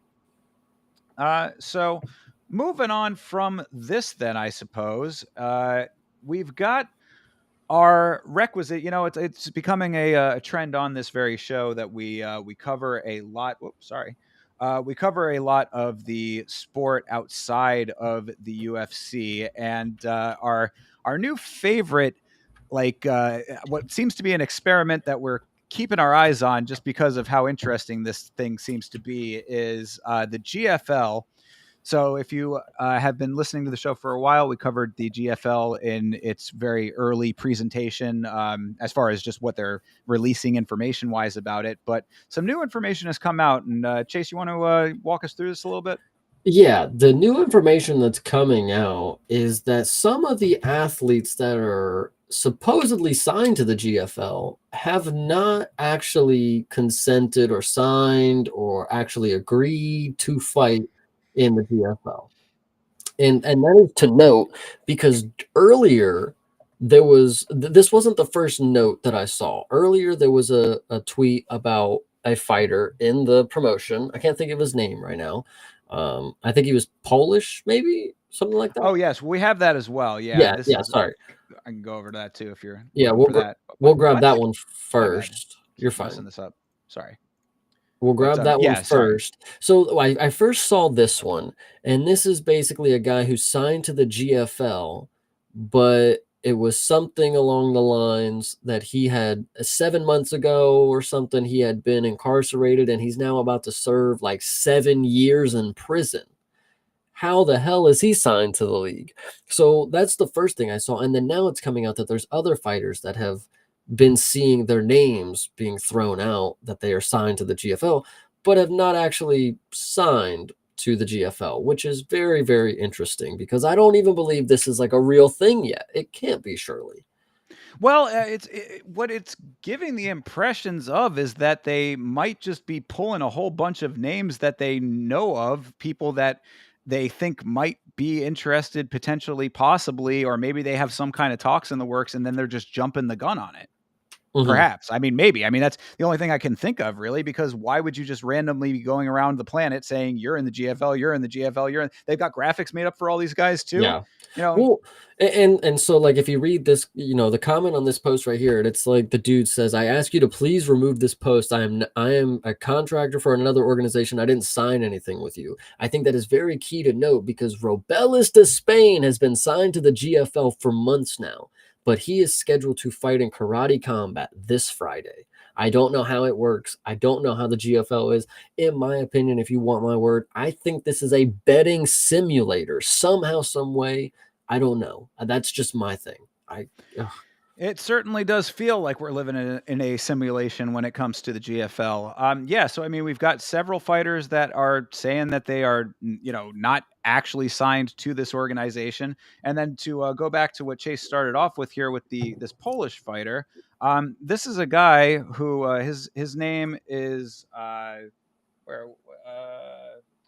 Oh yeah, that's quite a name to say, but Prisbislaw. yeah, Prismislaw Miasala, and he was stopped by police with 72,000 pounds in cash in his car, taking cocaine into some UK laundry into the UK in laundry bags. So he's had all kinds of illegal problems. Whatever, that's that is what it is. But the point is that he's sentenced to jail time. So how could he be signed to an organization and potentially fighting for them? So just a little bit more weirdness to add on to the already very strange set of circumstances surrounding this GFL. I mean, they had come out talking about their weight classes. We went over that a little bit on the show of how they're not following standard weights and all that stuff, and more stuff has been coming out with that. It's just this whole organization is just very, very odd and continuing to get odder. Would I would hate to be the team that drafts this guy, because this is a draft pick for 2032. Like, holy shit, Jesus Christ. Like, he ain't gonna make it to the GFL 20. They ain't gonna make it to 2032.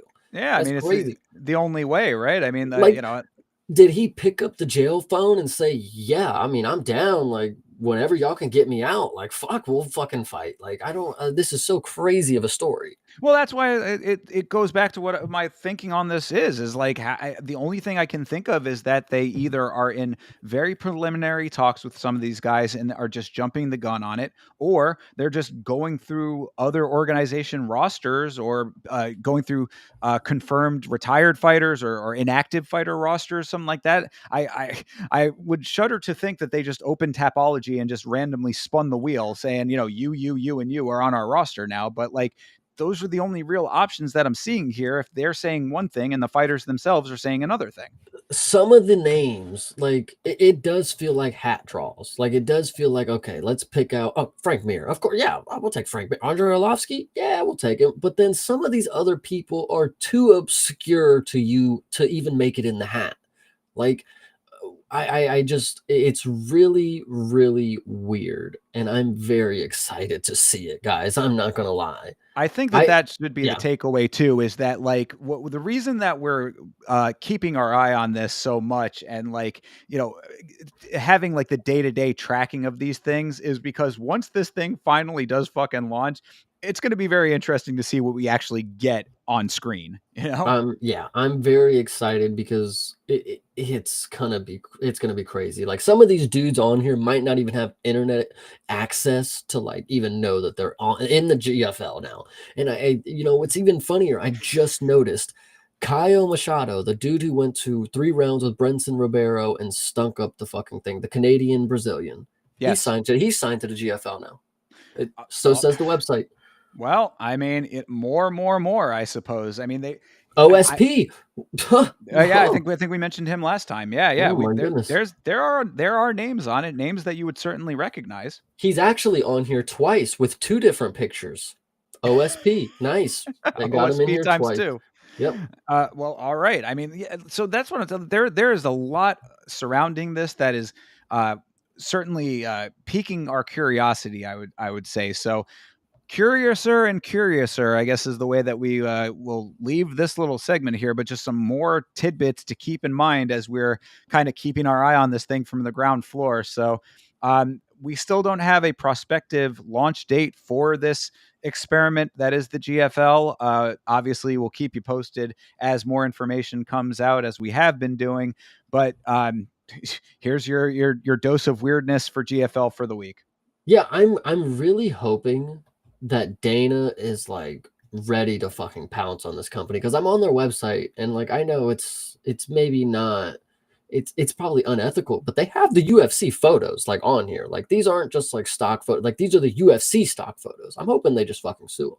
Like, It could be, yeah, intellectual property being taken by that. I don't know. Maybe do the fighters retain the likeness for that for the images themselves? Probably not. You're probably right. There's probably some yeah. legal precedent there, but yeah, I don't know. I mean, it's just it's what this is starting to remind me of. I know you're a wrestling guy, Chase. I'm not as big of a pro wrestling person, but we've kind of touched on Jim Cornette in certain times here before, and Jim Cornette would consider something like this to be a little bit of an outlaw mud show, I believe is how he would describe this. And I mean, I'm not saying that that's what this is actually going to end up being, but like it sort of smacks of something like that. I, I just think listen, it's just really crazy that they have these pictures that say signed on them, and then people are coming out saying, I have never even seen a contract type of deal. But what I'm sorry, I know to take it off script, but this one is actually very important because we really like this guy. Guess who signed to the GFL? Mr. Zigomantis Ramaska. Oh, did we not see that last time? Maybe I that's new. don't think so. I think that is new. This is Listen, they're just signing anybody who leaves the UFC. Brian Keller, this dude is on here too. Like these Brian dudes Kelleher? just, Oh, wow. yeah, yeah, these dudes just left the UFC too. Like they're ready to go. Yeah. And the other note that I Whoa, Mateus Nicolau, what is going oh, on? yeah, they really are just scooping them right up fresh off the exit. Wow, Yeah, wow, that's wow, wow, crazy. wow, wow. What I Okay, had sorry, said go too ahead. no, what I'd said about it is that, we're possibly, if this does end up taking off to some way, shape, or form, I mean, it's a very big if on that one, but if there is something here, you could potentially be seeing the fighters' lifetime pipeline being established in real time because you could have conceivably a fighter. I'm not saying that this in any way, shape, or form would be the situation for her, but let's just say, for example, a Dakota Ditcheva type who comes in very hot in PFL, starts out her career in PFL, tears through that, goes into the UFC, has her career, whatever it may be there, does her time in the UFC at the top of the heap, and then gracefully retires to the GFL. Listen, I I might have to just keep up with the roster to see who's new here because Corey McKenna is now in the GFL Bro, along with Mariah Agapova, our homeless girl. She needs a check, of course. And then Paige Van Zant is also a member of the GFL. that's wild, dude. Yeah, they really are scooping them up left and right. And I mean, and look, another point to all of that is that obviously there is either some legitimate money here, or if there's not, then how many of these fighters actually really are signed? Yeah, they paid for a whole website, guys, and they have cities based on this: GFL London, Dubai, Sao Paulo, New York, Los Angeles, and what's this other one? I can't even see. But either way, like it seems as official as you can make. Like, wait a minute, what is happening? They got different. Wait a minute. Okay, so Dubai has leaders Cain Velasquez, Loyo Machida is Sao Paulo.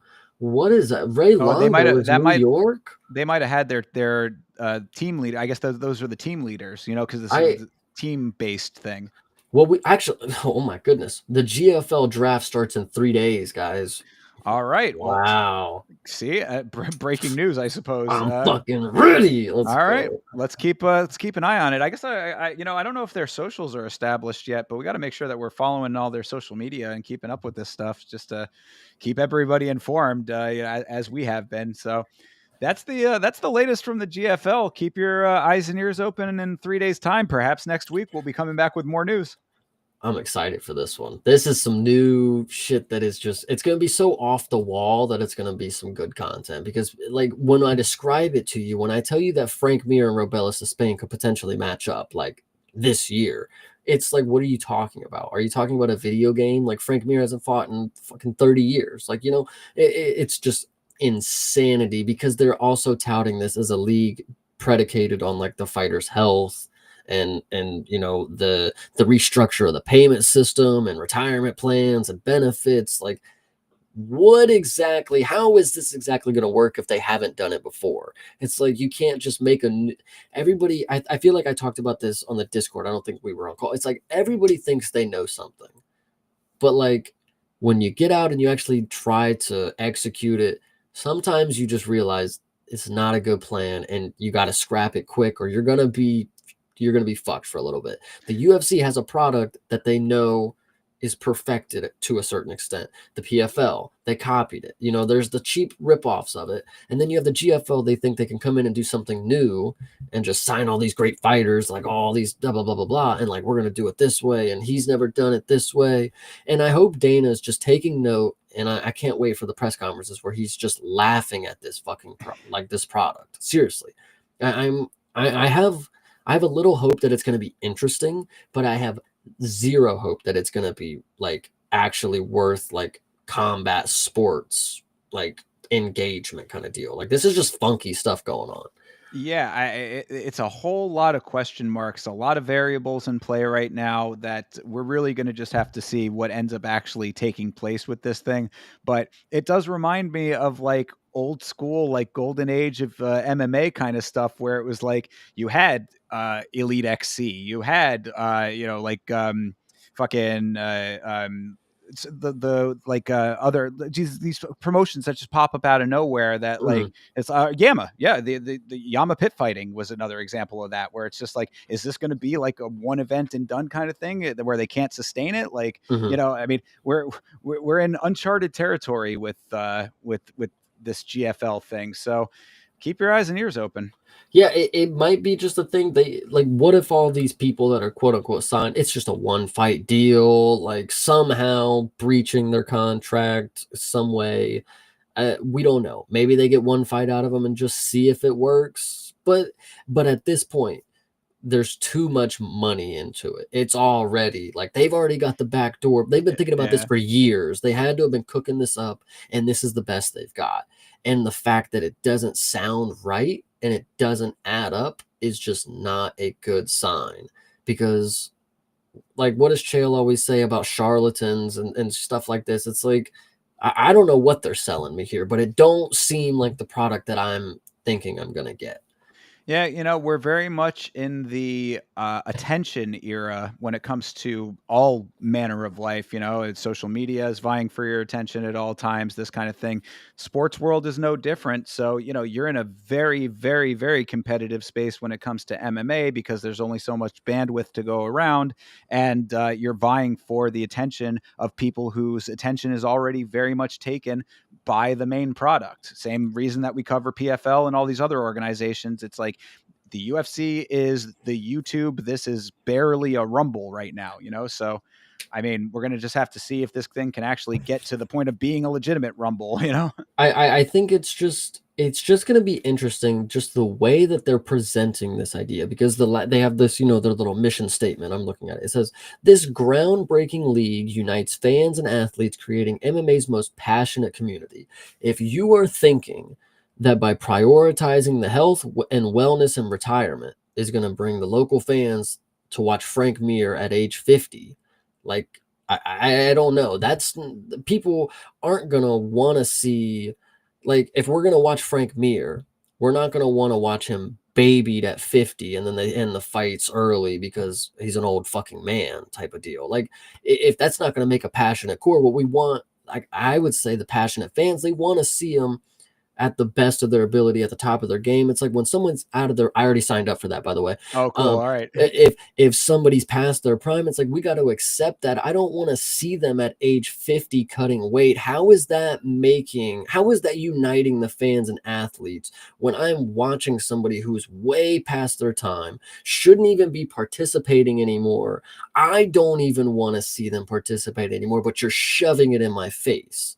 What is passionate about that? I don't know. Like, it is weird. It is weird.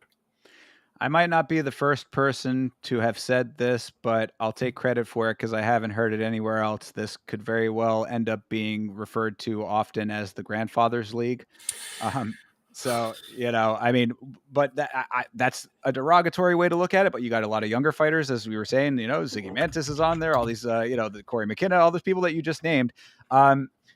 It's just very odd. The whole thing is very weird. There's a lot of weirdness surrounding it.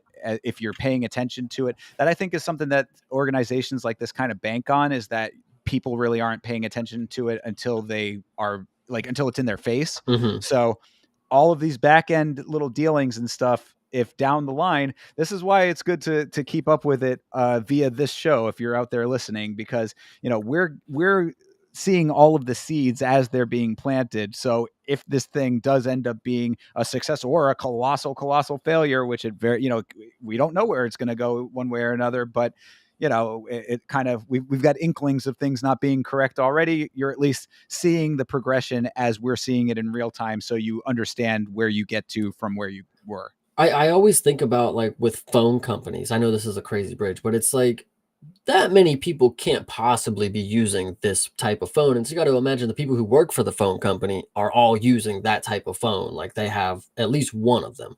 And so when I think of, I don't even know where I was going with this, but when I think of this fucking fight league, dude, I don't know. Wherever that phone thing was going, I lost it. All right. Well, let's leave that Yeah, there anyway. We'll the move on from GFL, man, GFL. But it's just fucked, man. so It's yeah, just fucked. well, I mean, we don't know yet. Is I think where we got to leave it. Mm. It could be interesting. Oh, Yeah. you got it. Go So for it. when I think of all the people who are going to be watching this, it's going to be the friends and families of people who are participating in it, or who are like in the actual show. Like, oh, I get to, I'm seeing what my son works on, kind of deal.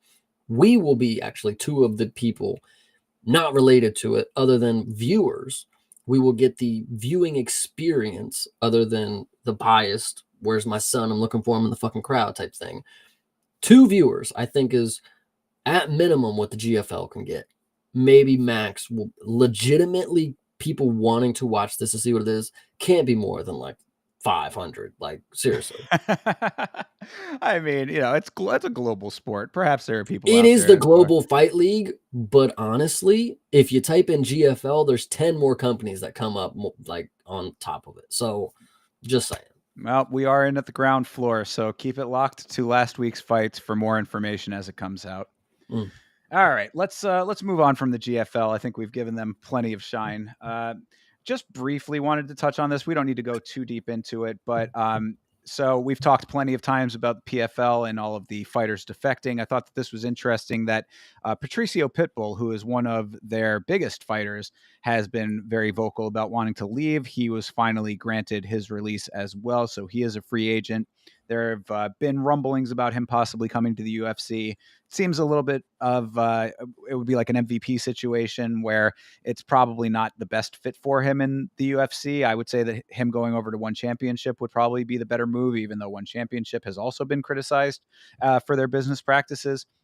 I wanted to point this one out specifically because this is one of, if not their biggest star, I would say, as far as active, like, prime or close to prime fighters goes. I think it's interesting because they asked Dana this question, and I forget the other fighter that they brought up, but they asked him, like, do you think such and such, and then Pitbull will make their way to the UFC? And Dana, he said to the other guy, he was like, oh yeah, we're looking into him. But when it came to Pitbull, he was kind of like, we're going to see how it works out. Like, we got to blah, blah, blah, blah. And so what I'm thinking, and this is just me playing 4D chess, it's like Pitbull has already been the type of dude to outwardly talk about his contract and put the blame on the promotion. Maybe Dana just doesn't want to, at least not right now. Let's play the field and not take on a person who's going to talk about how shitty we pay him, if that's whatever. And that very well could be, but I mean, really, I think that in that line of thinking, it's an interesting spot in general because you had all of these fighters who are very vocal about how they were treated in this organization specifically. But if they don't have anywhere else to go, then what options do they have? You know what I mean? Mm-hmm. So you kind of shoot yourself in the foot a little bit in that regard. It's like, do you want to fight at all? I mean, taking one fight if you're not getting as many fights as you want in the PFL could be preferable as opposed to not fighting anywhere. So it's an interesting time, and I think it just, like I said, we don't need to dwell on it too long. But I wanted to at least touch on it because, as I said, this is one of their biggest stars in this situation, and it creates this atmosphere where the PFL has had a lot of negative press surrounding them with these fighters. I did a stream about Don Davis not too long ago, and that was a big point that I drew from it, was that all of the things that Don Davis was talking about as far as negatives for PFL when he posted like a thing on LinkedIn. He's very big on LinkedIn. He's very much a businessman. So he was going through all these negative things as far as like advertisers pulling out and sponsorships and things like that. I was like, the everyday fan would not know any of those inner working things if you weren't posting about it on LinkedIn. What they would know is this. They would know that the fighters that whose names they know and who they potentially could be following on social media or at least hear about through the grapevine and MMA culture are very unhappy. So I mean, your forward facing product towards the public is being tarnished very heavily by these things. And now these fighters are in an odd position because if, as you said, Dana's not looking to pick up a guy like Pitbull, who is one of their biggest stars, then now where do they go? How does the landscape change if they're defecting from one place and not able to fight in another place? And how does that look for the PFL going forward in their own capacity? It is going to be interesting. The PFL, like we said, it's going to be on some rocky roads. They just shut down the other part of their company kind of deal. So moving forward, I mean, we'll see how they take it. I mean, it seems like they have a plan, but like I said, everybody thinks they know something. Until you actually get the plan going, you find out how it's a lot harder than you believed. So Yeah. we'll see. And to that point, just to end up the PFL little portion here, I did find it interesting as well on that same stream that I was just talking about, where I was going over some of Don Davis's stuff.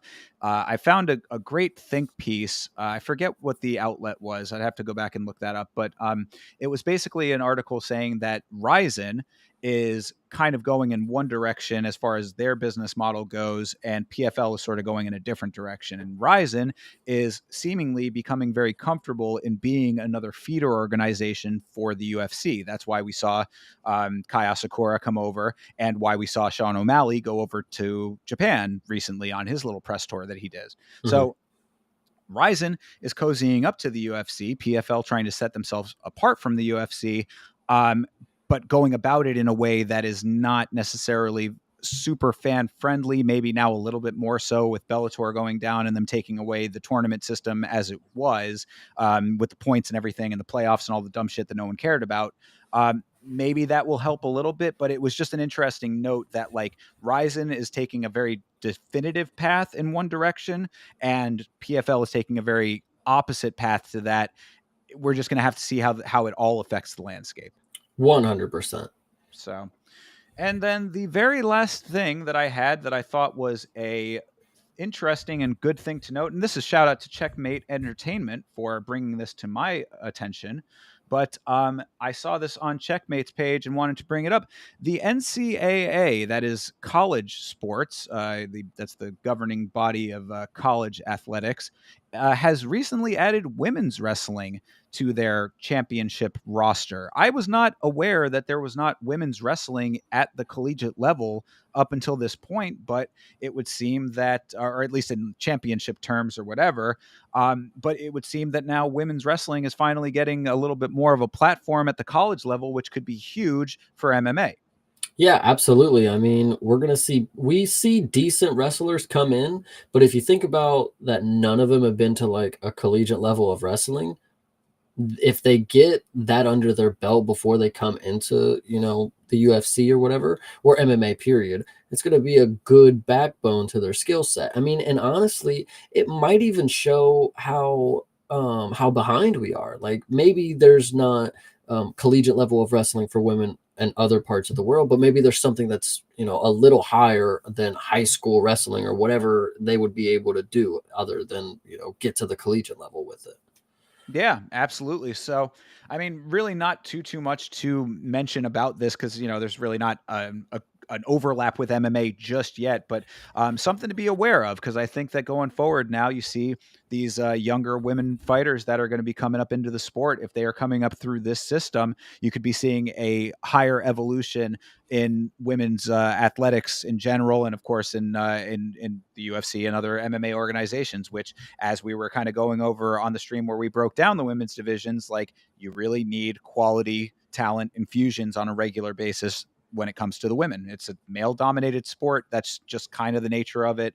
Not by any fault of any, it's not like women are intentionally being excluded anymore, but, just by the nature of what fighting sort of is culturally, like, it's going to be more skewed towards men. So to see the women kind of rising their own stocks through programs like this could be very, very beneficial.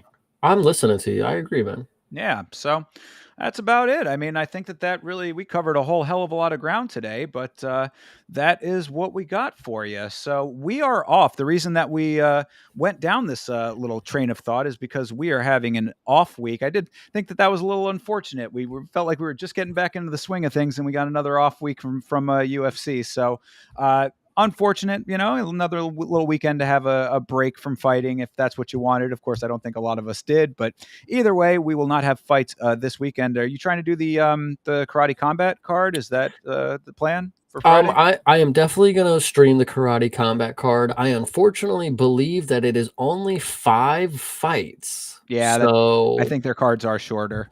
so that'll be just a short one, but I'm very excited to do that. The GFL draft, I might tune in to see what that's about. I don't think it's gonna be like a live streamed program, but Something to keep. Not well. Now that you're on the mailing list, I guess we'll have to keep updated on that one. So exactly. either So way, I might pop in over on Chase's stream for the Karate Combat. Perhaps we're working on some other stuff for later in the week as far as potential content stuff goes. Yama episode will be coming out this week, so keep an eye out for that. Either way, keep up with us on the social medias and on our channels to make sure that you are current with everything we got going on, because there's always something new coming out here. And for myself, I know that is youtube.com/@Yama Show. And Chase, I know you can tell them where they can find you. they can find me at youtube.com/@CP Smalls, and I will be on Twitter hanging out at Creative Parton, Partin. Absolutely. Make sure you follow my boy at Yama Show on all socials for me as well. And if you are looking to support this show, we very much appreciate the support that we already have. If you want to take that up one level, Chase has last week's fights shirts available. You can hit him up and he will get you one of those. So until next time, everybody, thanks for hanging out with us. We will be back soon. And as always, fight on.